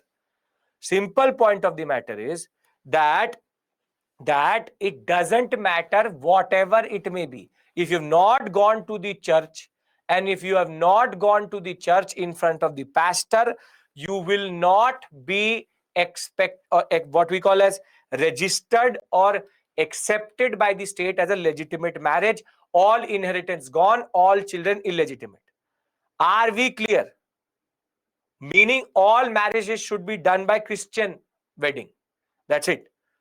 Now for Gandhi, this was a disrespect to the women. This was a disrespect to the rituals. It was a disrespect to the concept, because technically he also is not married to Kasturba Gandhi that way. The simple point of the matter is there's no concept of conversion and all. It's not to convert people. It's just to say that all marriages which are not Christian are just no marriages itself. It's showing the superiority of the concept of Christianity being the best. That's the only point which is there. So yeah, registration is to basically for surveillance. Registration can only happen if it's done under Christian rituals. So therefore, Marriage Act is considered as the last breaking point for Gandhi. Therefore, that in turn will lead to the last struggle which he will do. There will be mass protest. There will be the concept of civil disobedience. And every Indian will come onto the street. Every Indian will come onto the street itself. And thereafter, so much pressure will be created on the British that in 1914-15, the miracle of Gandhian method was that the British will give up and accept Gandhi's demand. And all these acts will be repealed. All these acts will be repealed. And that is the power of Gandhian methodology. In South Africa. India is not in the picture only right now. He's not left for India. In South Africa, 4 acts were passed which became very, very important for Gandhian methodology to mature. Registration Act, Immigration Act, Poll Tax, Marriage Act. Registration Act, the first one, non-cooperation. Immigration Act, civil disobedience. Poll Tax, civil disobedience. Marriage Act is the last push. Every Indian, in the sense Muslim, Hindu, everybody comes on the street because their marriages have not been accepted as legal. That in turn means that their women have been disrespected. It's the concept of rituals being disrespected. Culture has been disrespected. There will be so much pressure which will be created on the British by Gandhi that finally Gandhi will be called to the negotiating table and these acts will be taken away. Is this clear? Because I'll read it out of the PPT also for you. Marriage Act applied to everybody, not just to Indians. Right? Now, this is very significant. Why? Because somehow somebody made the British do something which they did not want to do. Which is that finally, British had to take back something which they had introduced. This was extremely significant. This was extremely significant because this is not what the British does. Understand this. British are not known to give up or even give 1% concession to anybody. But Gandhi, through his systematic methodology, Satyagraha method, day in, day after, was able to make the British accept his demand. So, nobody is asking you the details of poll tax, immigration or anything. I'm actually teaching you at an optional level at this point of time. But I hope that you can remember poll tax, immigration law, this rest in peace Mahatma, the RIPM, to know that, see, why am I telling you this? Because if you've seen any, this is a very significant phase for Gandhi. Gandhi had done something which nobody had made to do vis-a-vis the British. British had finally bowed down to the Satyagraha method. Satyagraha worked, and that is why when Gandhi will land in India, he was not an ordinary man. Gandhi was that person who was covered extensively in India in newspapers. He was that one Gandhi who had defeated the British in their own game itself. And I'll come to that concept when I'll talk about the coming back on 9th January 1915. But as of right now, can I just complete this story, give you a question, and then we can go to India? Yes? Okay, perfect. So let's read this story out. So the Satyagraha phase of Gandhi, the second phase of Gandhi, is linked to what began in 1906. Now we are doing the second revision that way. And it was characterized by the concept of passive resistance or civil disobedience, which Gandhi named as Satyagraha. It was first used by the government when they enacted the Registration Act, which made compulsory for all Indians to take out certificate of registration, which held their fingerprints. This was essential to carry on the person at all times itself. On 11 September 1906, a huge meeting will be held at the Empire Theatre in Johannesburg. Indians resolved that they would not submit to this law and are ready to face the consequence. The government remained adamant, so did the Indians, and Gandhi performed formed the passive resistance or association to conduct the campaign. The government brought in a new legislation which restricted the Indian immigration within the South African sector, and the campaign widened to oppose this also. And in 1908, prominent members of the Natal Congress and along with the Passive Resistance Association crossed over from Natal to Transvaal to defy the new immigration law, therefore civil disobedience. This was non-corruption civil disobedience. The more committed satyagrahis continued to go in and out of jail, continued to basically put in majority of their effort in showing that we are resisting the British. However, they were also showing fatigue by this point of time. Because of this overheating of the movement, because of these two acts itself, Gandhi set up the Tolstoy Farm after getting a generous offering from his German architect friend Klenbach to house the families of the satyagrahis and sustain them. Tolstoy Farm becomes the precursor for the concept of ashrams, which Gandhi is going to bring up in India. Then comes poll tax, a £3 tax imposed on all ex-indentured Indians. The inclusion of the demand for the abolition of poll tax was important because Indian could not was earning less than 10 shillings. Shilling means 100 shillings is £1. So 10 paisa they were actually earning, and they're asking for £1 that way. So the struggle is going to widen again. Thereafter, the major fuel to fire will be added when the Supreme Court will pass a judgment which will invalidate all marriages not conducted according to Christian rites and not registered with the registrar of marriages. This implied all Hindu, Muslim, Parsi marriages were illegal and all children within it were illegitimate. The Indians treated this as a judgment, as an insult in South Africa, not in India. All things happening in South Africa. So the Indians treated this judgment as an insult to the honor of their women, and many women were drawn into this movement because of this indignity. Gandhi decided that this was the final push for the struggle itself. So he went for civil disobedience, mass struggle, and channelized all the resources into it.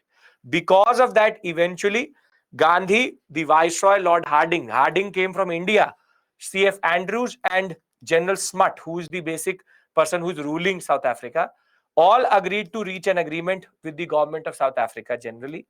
And it conceded to all the demands. The poll tax, the registration certificate were all abolished. Marriages were sodomized under Indian rituals were registered, and recognized, and they promised that the Indian migration question will be seen through sympathetic manner itself. How was he able to mobilize? When it comes to your marriages, when it comes to women, when it comes to your day-to-day rituals, day-to-day life, everybody gets mobilized. So before we go to India, let me summarize this whole section for you. For the curious people who love their dates, I've given you every date which is important for Gandhi in South Africa and in London. So this is for your reference. Please do not learn this, just for your reference. Do not learn. Can I summarize all of this section and give you a question and then move to India? Can we do that? Why are they introducing absurd laws? Because that is the way they show superiority, right? Now, why Gandhi came to India? We'll talk about that. Shivaji. Okay. Now, since the beginning, now we've gone for 2 hours, close to 2 hours. We've discussed 2 very basic things. Formative influences on Gandhi, which is the way his mother, his reading, his what we call as London experience creates a certain understanding in him. So between 1869 to 1893, he is creating his own understanding. And the second thing which we discuss is his South African experience. Now, why is the South African experience generally important? Because it is because of 2 reasons. First reason is that he went through his moderate phase there only. So there was no need for him to do it in India. And this is very significant because therefore he was able to develop Satyagraha. And Satyagraha method was refined, in a way refined, made effective and fine-tuned in South Africa. Now understand one thing. Satyagraha experimentation had already been done. Further, the most important concept is don't look at the screen. Understand this. Before he gets down from this train, he has already shown to the people that Satyagraha works. Now, simply, when Gandhi will land in 1915 in India, he has already shown that he can make the British take back their acts. And more than that, Satyagraha as a method works. More than that, he knows what to do. Think of it like ISRO doing all the experimentation, that is his South African experience, and India is the main launch which happens. Because everything with regards to that is more or less completed.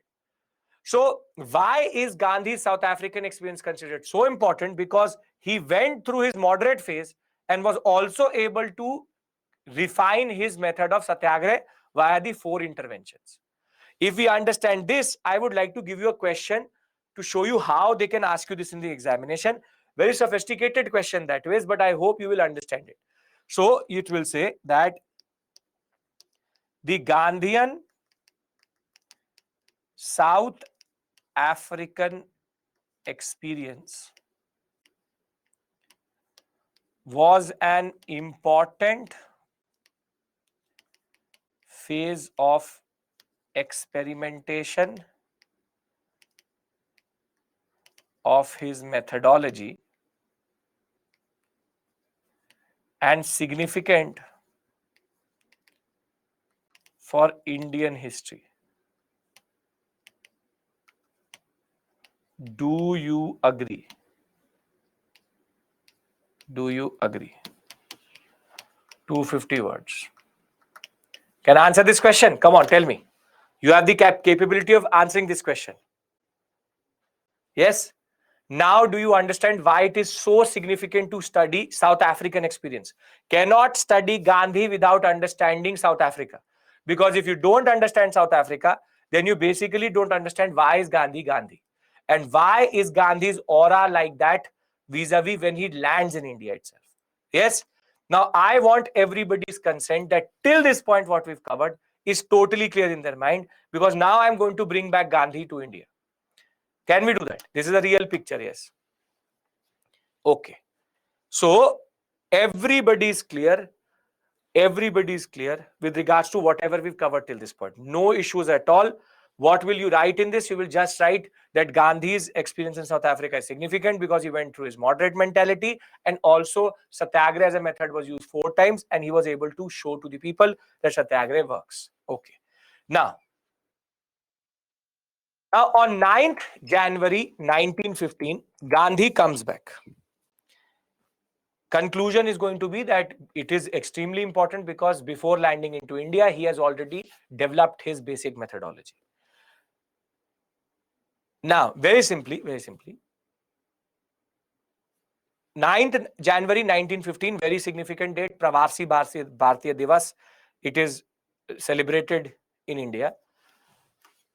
Now, in 1915, he lands in India. Some of you asked me why. Why did he come to India? Because his historical role in South Africa was over. And more than that, Gopal Krishna Gokhale and Gandhi now agreed that the time was right to now use this method in India to give India independence. So see, in 1830, not in 1830, in 1891, Gandhi was not ready to come back to India because he did not understand what the British were doing to India.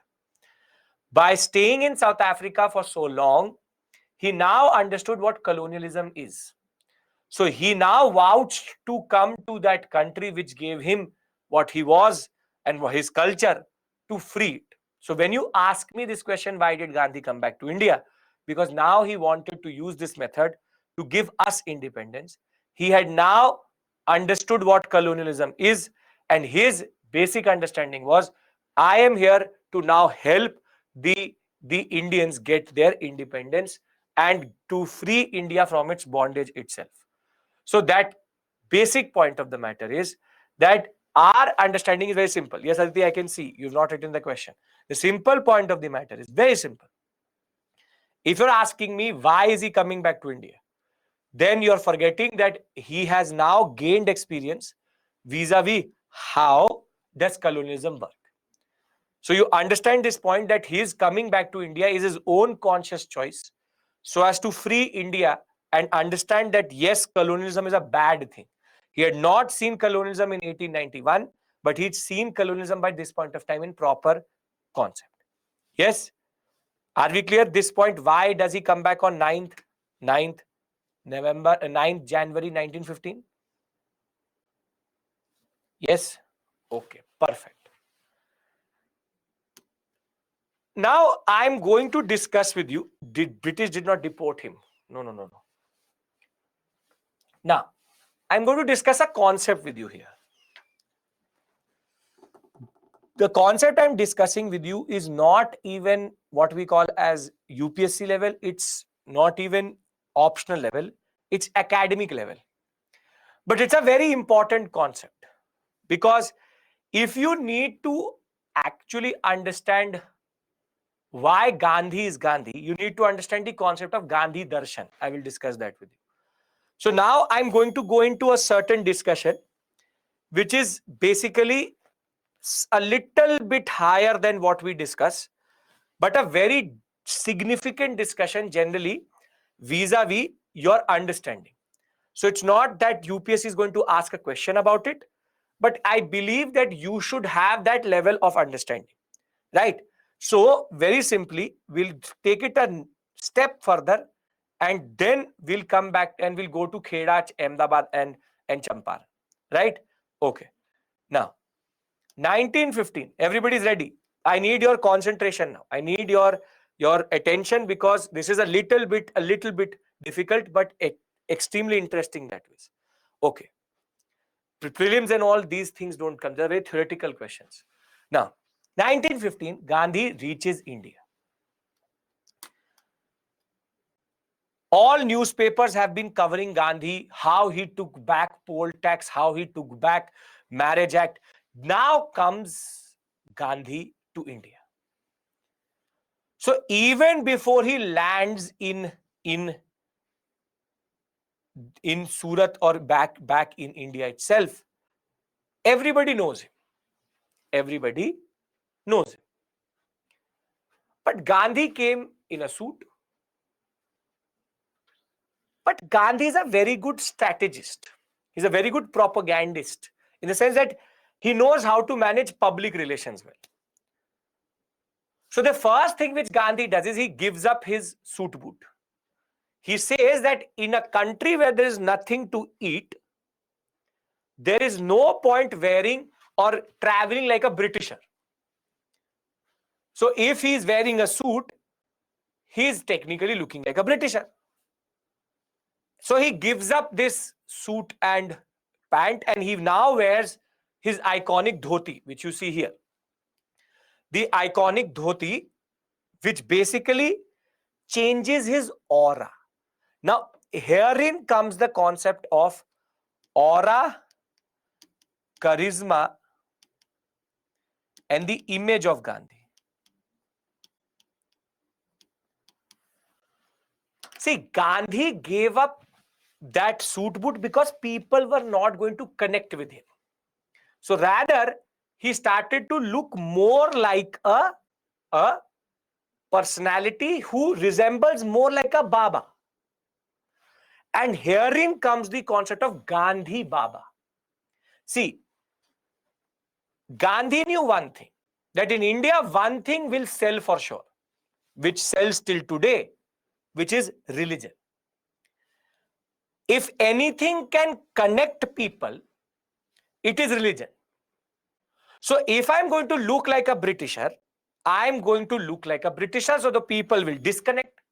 But if I am going to change my aura that I'm a spiritual personality, then first the outward image towards the British is also different and towards the Indians is also different. What do I mean by that? See, if the Britisher asks Gandhi, what are you here for? He will say, truth, spiritual. I'm here for seeking truth. What do you want? Satyagraha. I will fight for my truth. Now, what will a Britisher say to that? Now, this is to project a certain image. Second is that Gandhi knew that he had done something which nobody had done in India, which is to make the British take back something. So when Gandhi now starts, when he comes to India, the first thing which he does is that he does not join any group. He says INC is useless. He says Home Rule League is useless. He says all of these are fools. I'm not going to join anybody. Rather, I will tour India. Now imagine he's going to use the same railways which the British created to now say that I want to see India. I want to look at my own country. Desh Darshan. By looking at India, I want to see the plight of the peasant. I want to see the plight of the worker.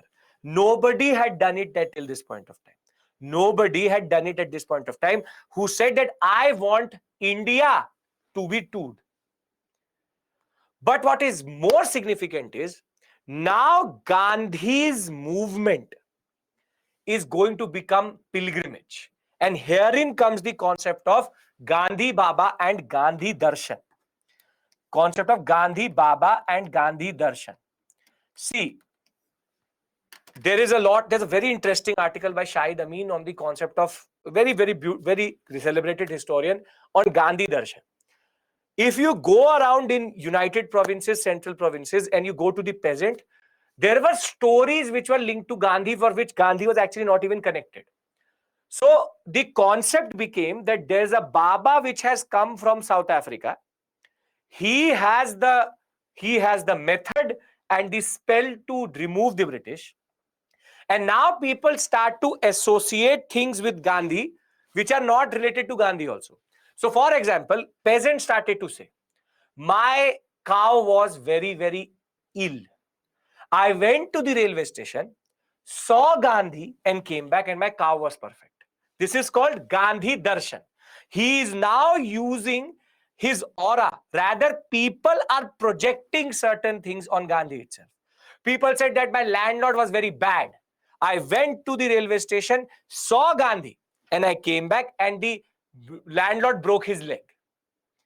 So there is no connection between the landlord breaking his leg and Gandhi, but people are saying, because I saw Gandhi, Gandhi has that power to take away power from the oppressor.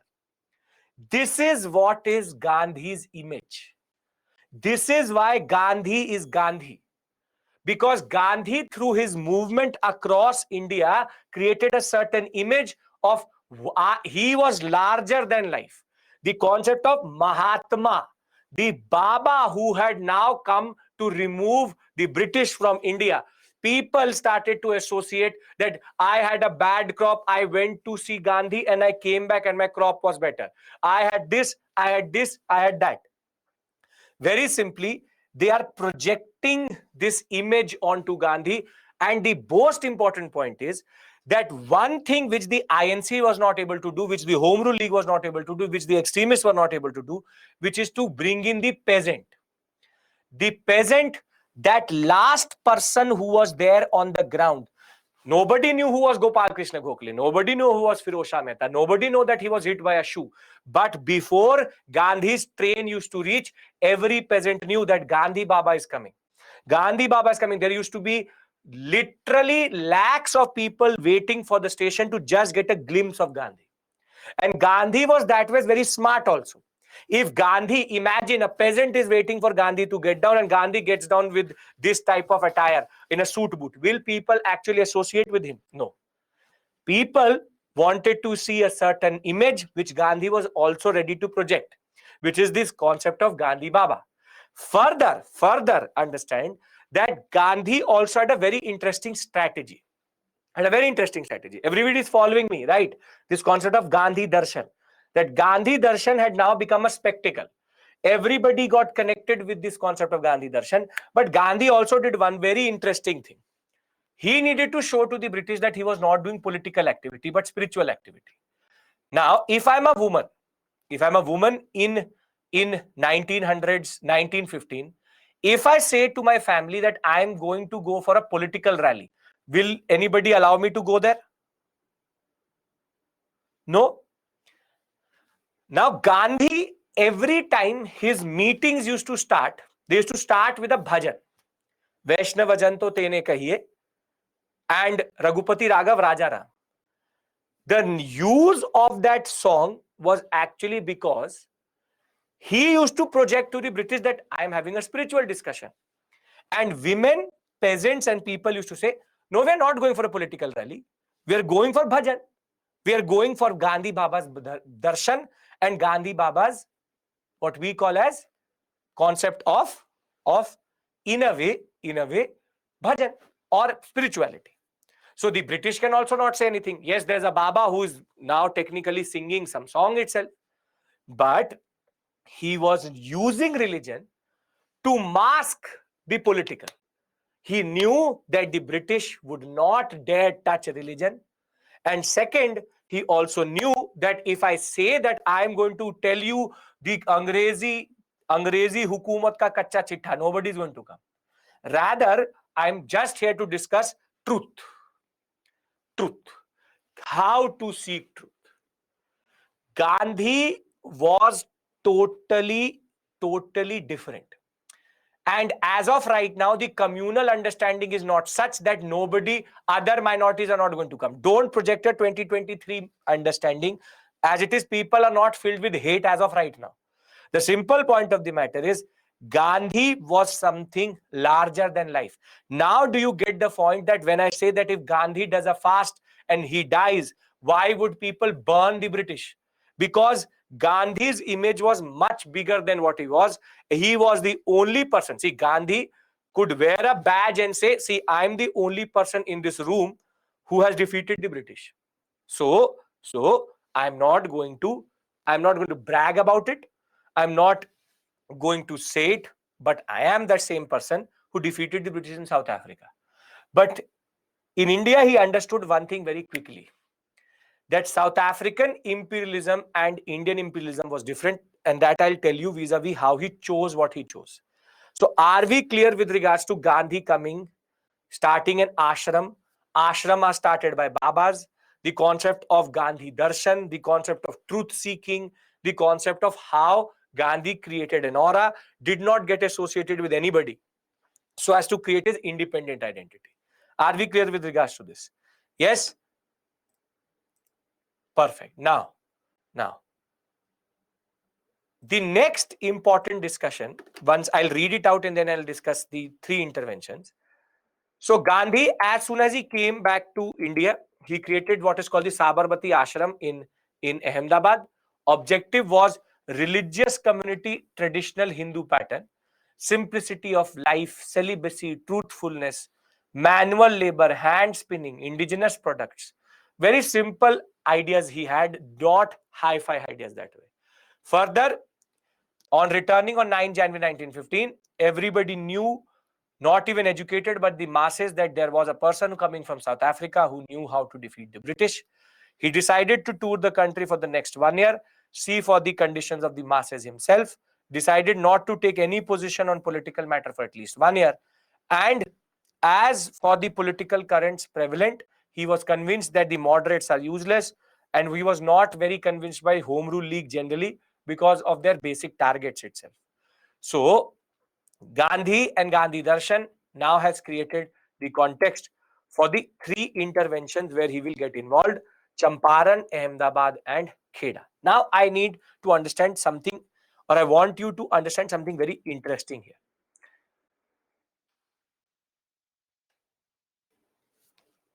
Gandhi came, toured India,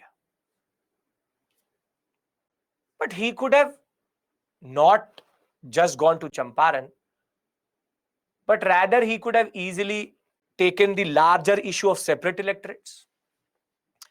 It's not that in India there are no issues.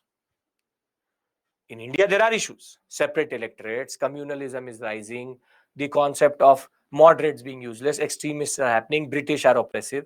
Lot of options are available to Gandhi. But Gandhi was smart. If he takes something which cannot give him a result, then he will be discredited. I say that I will go to America and contest the election of an American president and I will win the election. Absurd. Absurd. Because I am doing certain things which cannot be possible at this point of time. So if Gandhi actually chooses to go against separate electorates, you think that Gandhi would have succeeded? As of 1915, if Gandhi says, I am going to fast unto death till the British don't take back separate electorates, no one cares. The British won't care. Rather, Gandhi chose his first three interventions very, very strategically. All three interventions were local, involved peasant and workers, to show to the peasant and worker that Satyagraha works, but also to show to the people of India that Satyagraha works. If he had not chosen them very, very strategically, then it would have been hard for Gandhi to prove that actually what he was doing works. And I'll tell you a very major irony in this story. Gandhian methodology. Now listen to this word. Gandhian methodology did not work after Ahmedabad. Champaran, he was able to get concessions. Kheda, he was able to get concessions. In Ahmedabad, he was able to get concessions. The next intervention of Gandhi is Rowlatt. Did Rowlatt Act get repealed after Gandhi went for Satyagraha? No. Rowlatt Act, Satyagraha started, Jallianwala Bagh happened, he took a truce. Thereafter, Khilafat and non-cooperation is what he chose for the next, which we do tomorrow. Did the British change their approach when Gandhi went for non-cooperation movement? No. 2 years, nothing happened. Chauri Chaura will happen. He will withdraw the movement. Civil disobedience movement he started so that within 2 years India gets independence. 2 years happened, civil disobedience started to overheat. So he takes Gandhi Irwin Pact. Roundtable conferences, not able to do anything. Then he came back, started civil disobedience phase 2. Again did not work, gave up. And technically after 1940 itself, Gandhi was not very mainstream vis-a-vis politics itself. So basically, Gandhian methodology only work in these first 3 interventions. Throughout that, he never met his target. Anytime he took an all India level issue, it never worked. And this is where Gandhi's understanding is extremely significant. If he had done that in the beginning, Gandhi would not be Gandhi. Rather, Gandhi's intervention initially was in local issues where he could win it and then show to the people, see, that I can do it. But thereafter, it actually never worked. People were progressively getting frustrated by Gandhian methodology, but Gandhi did one thing which nobody was able to do, which is to transform Indian nationalism into mass nationalism. And the beauty of Gandhian methodology, as much as you can criticize him, as much as you can mock him, as much as you can do whatever you want. But in 1942, when Quit India movement will start, every leader is going to get arrested. But the masses knew what to do only because Gandhi taught them what to do. So it is extremely easy to criticize Gandhian methodology. I am also saying that his methodology did not work in the next 3 movements. But what he had actually taught the Indians was how to fight without a leader. And that is why Gandhi's contribution to Indian history is unparalleled that way. Though he will have a conflict with Bose, he will have a conflict with Nehru. Nehru will not agree with him after 1940. Bose, as it is, will leave the Congress because of him. His understanding was totally different after 1940 itself. But he is that person who you cannot ignore in Indian politics. He is that person who changed or took away the issues which were there in our Indian nationalism. Mass nationalism means everybody became a part of the national movement. The smallest to smallest peasant also knew how British worked and that the British needs to go. So I am trying to give you a much sophisticated understanding of Gandhi, saying that Gandhi is not important because he was able to succeed. Gandhi is not Gandhi because he was able to win. Gandhi is Gandhi because he changed Indian nationalism for the better and forever. Are we clear with regards to this concept? Then I'll go into Champaran and all. Yes? Are you able to understand the larger concept? He's a very good strategist. He was very smart personality. He's also very, very clear with regards to what he wants to do. He also is very, very clear in regards to how he wants to project himself. There is images. People tend to say that Gandhi is that person who says that if somebody slaps you, don't slap back, then person is slapped. Don't reduce Gandhi to this level. Please don't do that. Because if there was no Gandhi, there was no independence. As much as not discrediting any other important personality, but Gandhi is Gandhi, remember that. So this is a very important point you need to understand. Because he is very strategic, very strategic. He knew how to negotiate Indian independence. Right? Okay. Can we go to now Champaran, Kheda and Ahmedabad? Small discussions, not very big vis-a-vis that. The 3 interventions. Right? Okay. See, critiques will say critique. Gandhi had an issue. Gandhian intervention into women was also problematic. His own, see, he is not perfect. Nobody is perfect. But the point is that how do you approach Gandhi is equally important. You can't discredit a person because of what he did, or you are analyzing him in his own context.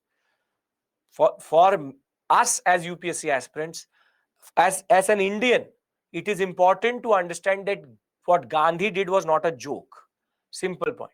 We take all of this for granted in that regard. Okay. Now, you see, remember one thing.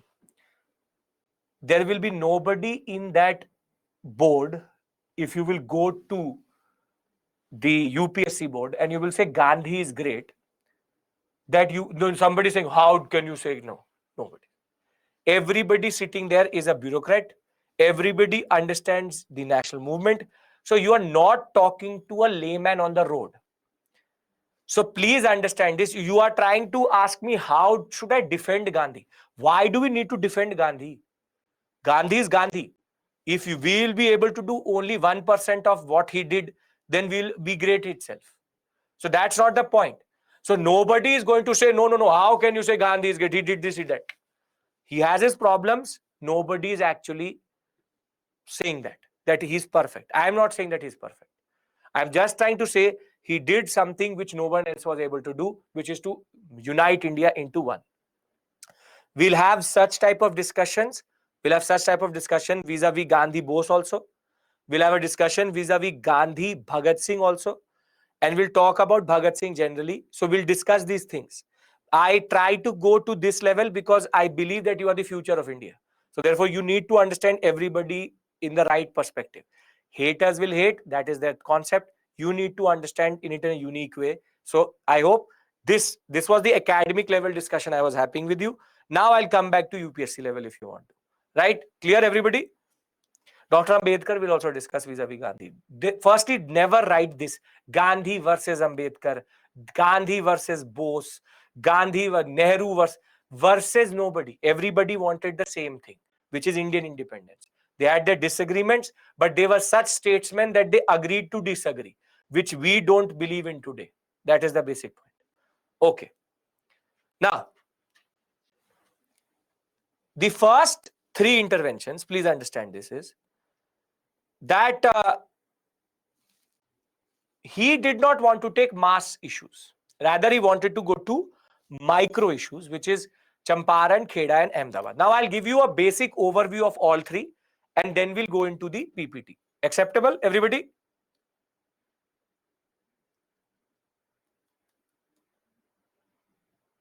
Okay, great. So let's talk about Champaran.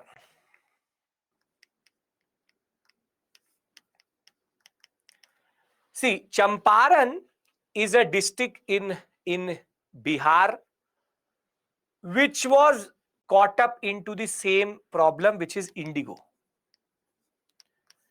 And in Champaran, there's a very specific system which is called Teen Kathia system. Teen Kathia mean, see, 1 bigha, which is a measurement of land, is 20 kattha. So basically, Teen Kathia mean 3 kattha. You have to grow indigo. So 3/20th of your land, you have to grow indigo. And by this point of time, by 1917, growing indigo was useless, because the synthetic kattha and bigha are ways of measuring land used in North India quite a lot. So we use acre, hectare, this and that. Till today, we say 1 bigha, 2 bigha, 3 bigha. 1 bigha has 20 katthas within it. So it's a standard concept which is used throughout that period. 1 bigha equals to how many square feet? Please Google that. I don't care. Now, 1 bigha equals to 20 kattha. Therefore, 3 kathia means 3/20th of the land. You have to very simply grow indigo. Now, as I said, indigo production at this point of time is a futile concept, because the synthetic dye has already come, very low rate. However, the planters in this section were still pushing for Champaran peasants to go for indigo. So planter oppression was there. Now, the Teen Kathia system was taken into consideration first by the Bihar Congress, basically a smaller wing of the Congress. But nothing was really happening. Nothing was really happening. So therefore, there will be a person called, what is his name? Come on, tell me. What is the name of that person? Yes, very good. Raj Kumar Shukla, who was the member of that Bihar Congress. He will approach Gandhi and he will explain to Gandhi the issue in Champaran. He will explain to Gandhi that in Champaran there's the Teen Kathia system, indigo is being produced, and indigo will be produced illegally because indigo has no market value itself. The peasants are trying to remove it, but it's not working. Now, Gandhi will see the merit in this scheme, that this is something where I can actually intervene and it can give me tangible results. So Gandhi will agree. He will say, okay, I will go with you. And now Gandhi will travel with a band of lawyers with him. And these lawyers are extremely significant because in them we will have our first president, Rajendra Prasad, and a lot of important personalities who will later become very important Gandhian leaders. Now you see how Gandhi actually operated. JB Kriplani, yes. As soon as Gandhi will reach Champaran, and he was accompanied by, at this point of time, Bal Gangadhar Tilak, Annie Besant also. What is going to happen is that the magistrate will say that Gandhi is not allowed to enter, or any Congress member is not allowed to enter Champaran district. If you will enter, I will have to arrest you. So his entry is prohibited. Ironically, Tilak and Annie Besant and a lot of leaders went back.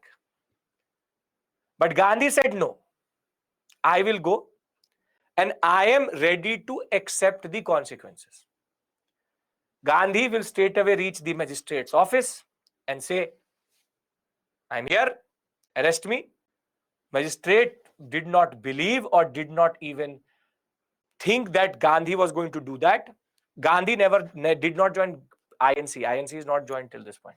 He's just a towering leader, that's it. So he says, arrest me, I'm in Champaran. Now, Gandhi will be arrested. So in the first moment itself, he's done civil disobedience.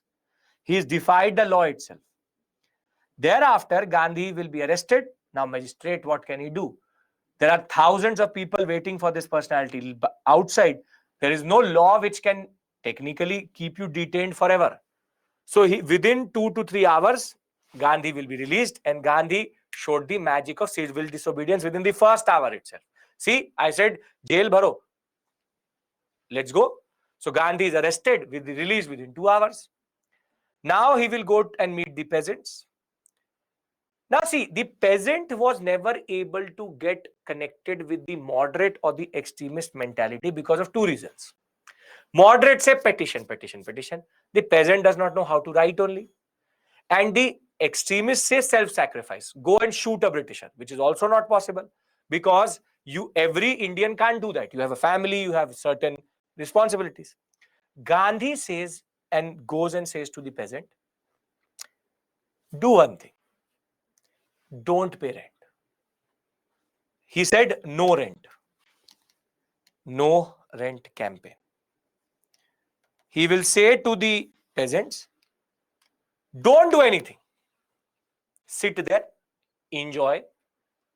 Don't have to sacrifice anything. Don't have to do anything. Just when they ask you to pay rent, don't pay it. And not one, not two, but all of you don't pay rent. And the peasant saw, perfect method. I have to not do anything only. I will sit and have my hookah. I am perfect. So the method works. And what is going to happen is that the British will first create a little bit of pressure. No, but problem is, if nobody is going to pay it, what are they going to do? They are going to beat up the whole village. That is also not possible. So as it is, as soon as the peasant takes the concept of no rent campaign, it starts to work. And now the British, the magistrate, same magistrate, Gandhi says, see, the peasants are oppressed. They are not paying any rent only. Now the British had no other choice. The British now have to take cognizance of the matter, and they will appoint a small commission. People will say, peasants need to be represented. Peasants will say, Gandhi will represent us. Planters said that, okay, we will send one representative and the British are going to arbitrate. Now, if Gandhi wanted, he could have said that all illegal money which you've taken from the peasants, give it back to the peasants. But Gandhi knew that that was not going to work. Because if you ask 100% of refund, nobody is going to give you that. So he said, okay, there has been injustice which has happened. 25% of all illegal dues should be given back to the peasant. 25% was not a big amount and could be transferred at that moment itself. As soon as Gandhi leaves Champaran, Teen Katia system is abolished. Planters will leave this sector itself. Britisher came and gave money to a peasant. Imagine. Kaliyug aa gaya. Gandhi Baba did a spell that a Britisher planter came and gave money to the peasant. They knew how to take money. Here is Gandhi making them pay money to them. It's a real first in India.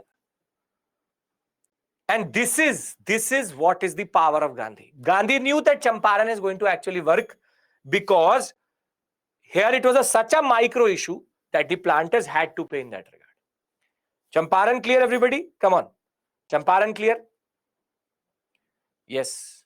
Teen Katia system is the production of indigo on 3 of your 20th land, 3/20th, 3 katthas out of the 20 kattha which make a bigha. Okay. Now the second intervention is Kheda. Now Kheda is equally interesting. Kheda, what is happening that in the Kheda district of Gujarat, there was a major crop loss. There was a major drought and there was crop failure. Now, the bubonic plague also impacted Kheda quite a lot. Bubonic plague means the rat-based plague or rat-based disease itself. So there was a rule, and it's in the revenue code. It's in the revenue code of the British itself, that if your production falls under 1/4 of capacity, for example, if you are producing 400 kgs and you are able to produce only 80 or 90 kgs, your production capacity is below 1/4.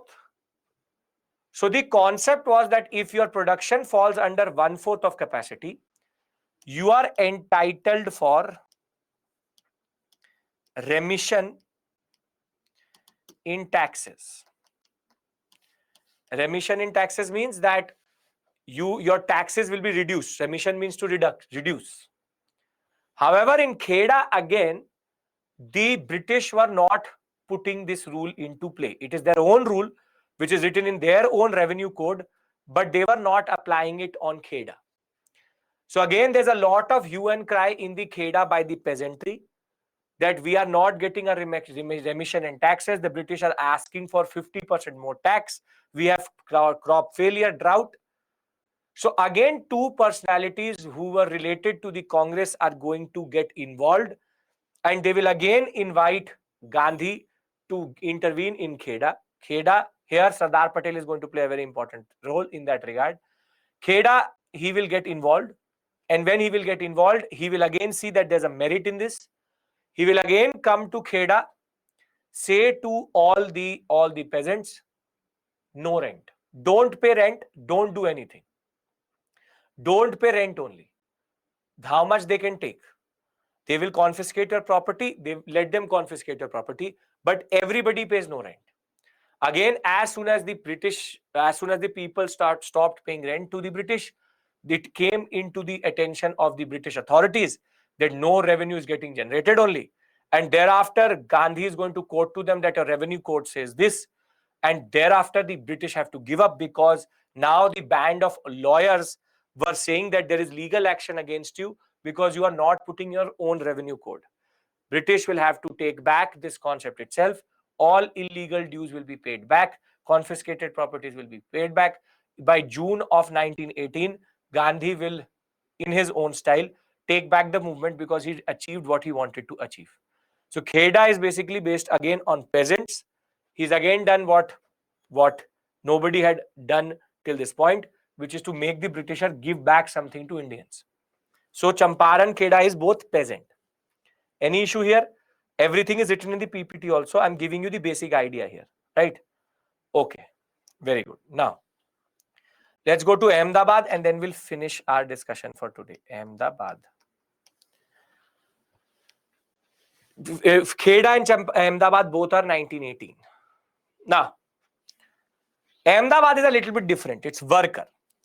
See, Ahmedabad has a lot of competition from the city of Surat. Both cities are known for their cotton mills and generally their industries, which had come up by 1918. But Ahmedabad always had a competition with labor moving to Surat. So Ahmedabad people needed to attract. So during the plague, in order to attract labor to Ahmedabad, the workers were actually given what is called a 50% plague bonus. So if your wage was 100 rupees, they paid you 50 rupees above that as a plague bonus, so that the workers would not leave the city, so that the mills could still work. However, with the bubonic plague gone, the mill owners, who are mostly Indians, wanted to remove this 50% plague bonus. But the workers said that you are removing it in between the First World War. Wartime inflation has happened. We want our 50% plague bonus in some other form, but we want 50%. So now there was a basic standoff between the mill owners versus the workers. The workers will thereafter strike and they will say, we will not work only. The mill owners will say, we are ready to pay you 20% hike. The workers will say, we want 50% hike. Now, there will be a person called Ambalal Sarabhai, who is also the father of Vikram Sarabhai. Who is Vikram Sarabhai?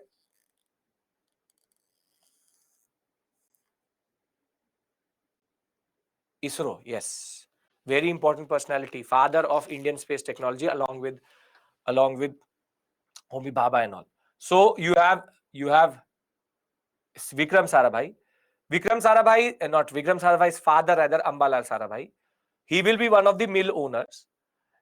His sister is going to be a very good associate of, or will be very influenced by Gandhi.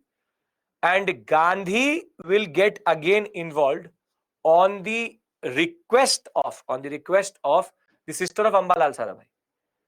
And now he will understand the whole issue. He will say to the workers that your 50% is too much.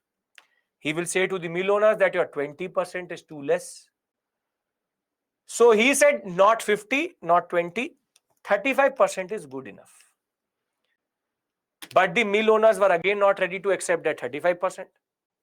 So the mill owners will say that we will open the mills irrespective of the workers itself. So Gandhi could see that he had to do something. So Gandhi will use the most annoying method of his, which is fast on to death. He said that if the workers are not given 35% of their bonus or 25% as bonus, I will fast on to death. I will kill myself. I will sit there, not eat anything. I will die, but I will get the workers this 35%. And thereafter what happens is that the mill owners can't let Gandhi die over 15%. So they will concede to that 35%. And Gandhi was now able to impress the workers also. So Gandhi within 2 years had twice showed to the British who he was, showed to the peasant that his method works, and showed to the workers that he is also there for them. These two major parts of India, workers and peasants, were never made part of the Indian national movement, but they are now part of the Indian national movement following Gandhi to his death. Right? Ahmedabad Satyagraha, there's no British. It's Indian mill owners versus Indian workers. All this made sense to you? Can I read it out to you and we can close this area? Yes, perfecto. Very good. Now, Champaran. Champaran, very simply, peasant discontent against European planters since 1860s, forceful production of indigo under Teen Katia system, 3/20th of land had to go into indigo. Significant role was played by local, middle and rich peasant leaders also, but there was no avail for regards to that. So under Teen Katia, out of the 20 kattha, Teen kattha you had to produce the indigo. Planters were taking illegal dues at an illegal price. As it is, the synthetic dye from Germany was available. So therefore, there was no point in that regard. So in 1915, the Bihar Provincial Conference will going to take up this issue in the annual session of the INC. Nothing is going to happen. Lucknow Congress member Raj Kumar Shukla is going to go and approach Gandhi. Gandhi will arrive in Champaran with a band of lawyers, including Rajendra Prasad, to fight it out with the British. Now, as soon as he will come, the authorities will ask Gandhi to leave or he should face punishment. Everybody else will leave, but Gandhi won't. Gandhi was arrested and then released by the magistrate. Gandhi was convinced that the riots should go for non-violence and what is called passive resistance. It is in the Dorkhana plantation that no rent campaign was started by him. Villagers of the Belwa plantation are going to join. Don't have to remember these things.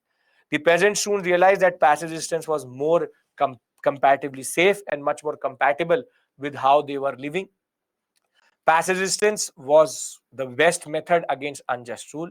The government, under pressure, will appoint the Indigo Commission, in which Gandhi will be nominated. Gandhi will convince the authorities that Teen Katia should be abolished. Peasants should be compensated for their illegal dues. 25% of that illegal due will be compensated to the peasant by the planter. And Gandhi had made the planter pay for something he had been doing for centuries. Gandhian leaders who had joined him here are very, very significant.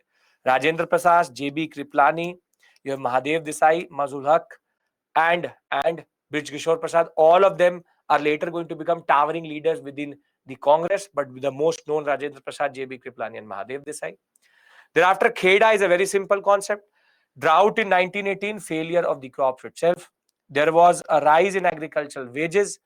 However, bubonic plague is going to outbreak. Government will refuse to remit what is called remission of the taxes under revenue code. They were entitled for remission if the production falls below 1/4. Bombay government threatened confiscation of property. No rent campaign will be started by Mohanlal Pandya and Shankarlal Parikh. Gujarat Sabha will request Gandhi to join. Gandhi decided to launch a Satyagraha campaign where he again asked no rent campaign. Because of this pressure, the authorities will have to agree. Sardar Vallabhbhai Patel, R.S. Vyas, Narhari Parikh will play again a very important role. The peasants will refuse to submit to giving any form of rent even when their land was confiscated. And this confiscated property, if anybody was buying it, they were boycotting that person also. Therefore, based on this, in April of 1918, government will come out with concessions. They will increase the taxes. Increased taxes will be suspended. Confiscated land will be given back to the peasantry. Gandhi, in his swagger, is going to then call off the movement by June of 1918. Thereafter, last but not the least, is Ahmedabad. Ahmedabad had transformed into an industrial town. Mill owners always faced labor scarcity. So since 1917, they were giving what is called a plague bonus to dissuade the person to go away from the city. Once the epidemic was gone, the bonus was discontinued. However, they were demanding bonus on wartime inflation. 20% hike mill owners wanted to give, 50% hike the peasants wanted.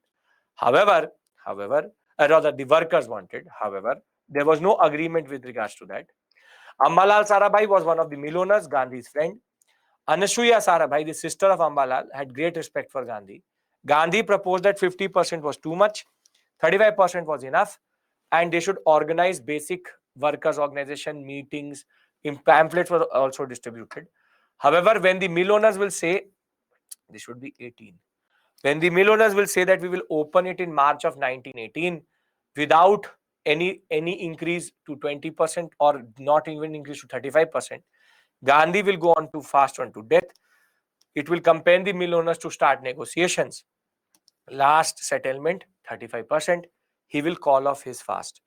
So therefore, the three interventions demonstrate three different things to the people of India. First, Non-violence is effective. Importance of cooperation with the British is the basis of their rule itself. Kheda showed him that political campaigns could weaken even the resolve of the government. Satyagraha can be used as a weapon against injustice, not even for political purposes. Simple point is, here he showed civil disobedience.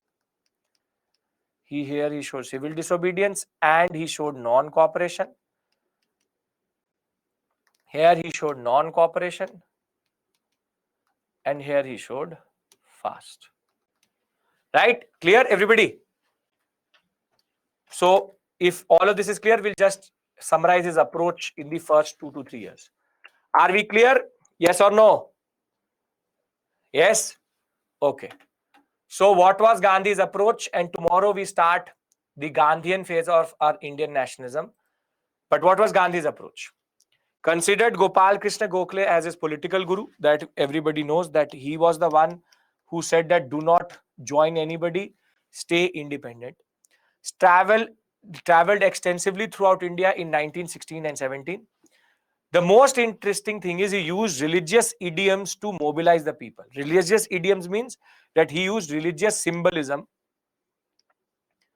to mobilize the people. I've already told you this point.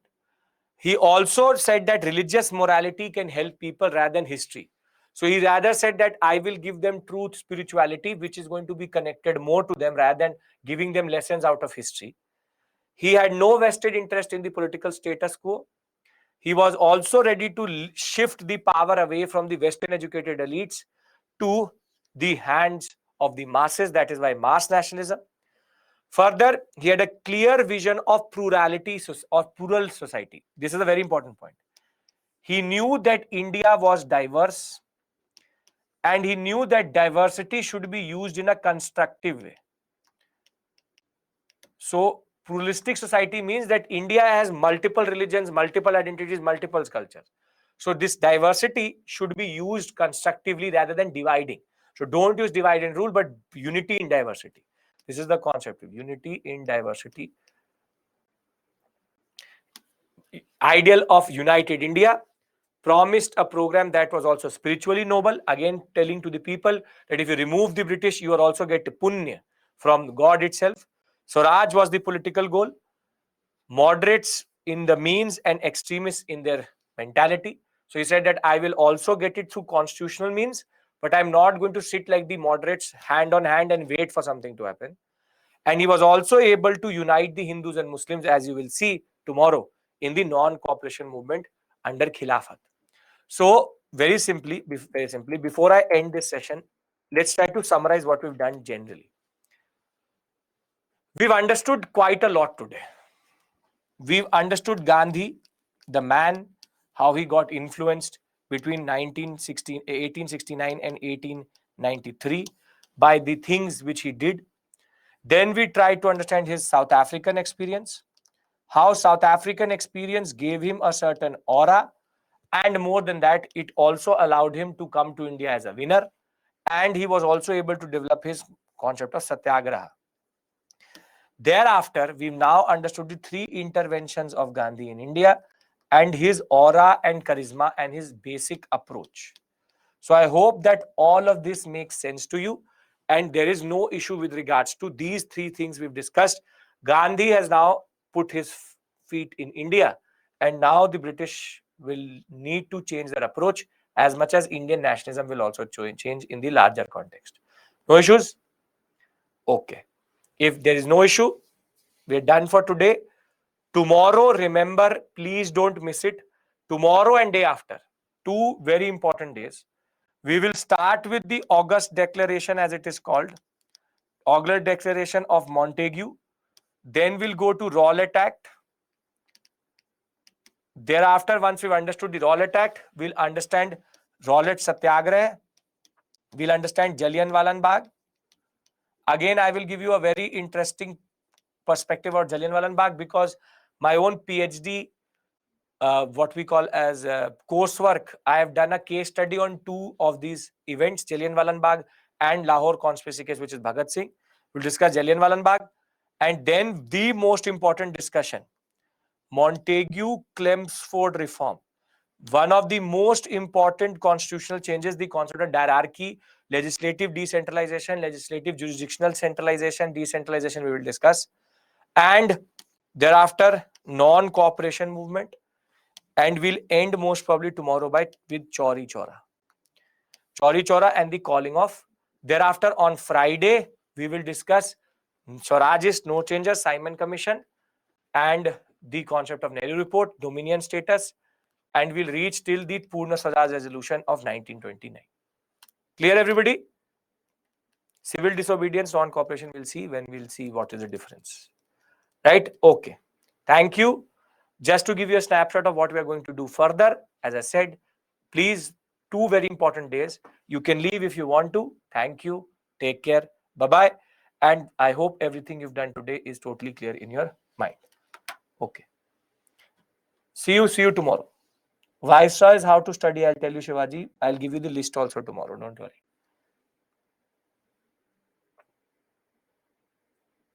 Bhave, both are equally important. The Byju's app one target prelims was based on the concept of current affairs teaching.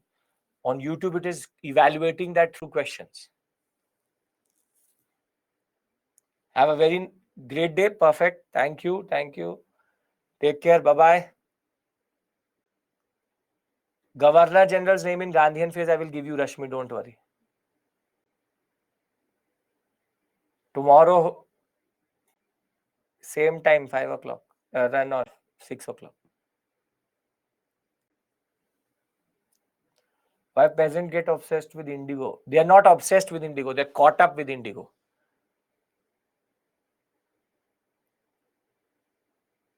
There can be standard questions. Champaran, Kheda, Ahmedabad, standard statement-based questions will come, or discuss the role of Gandhi in Champaran, Kheda, Ahmedabad.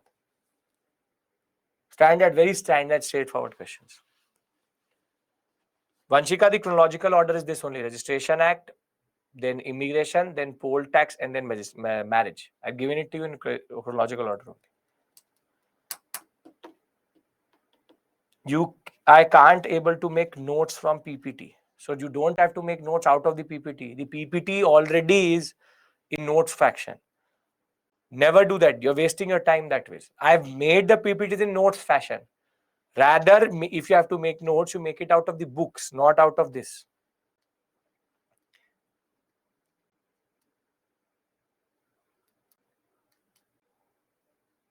Okay. Perfect. So I'll see you tomorrow, same time.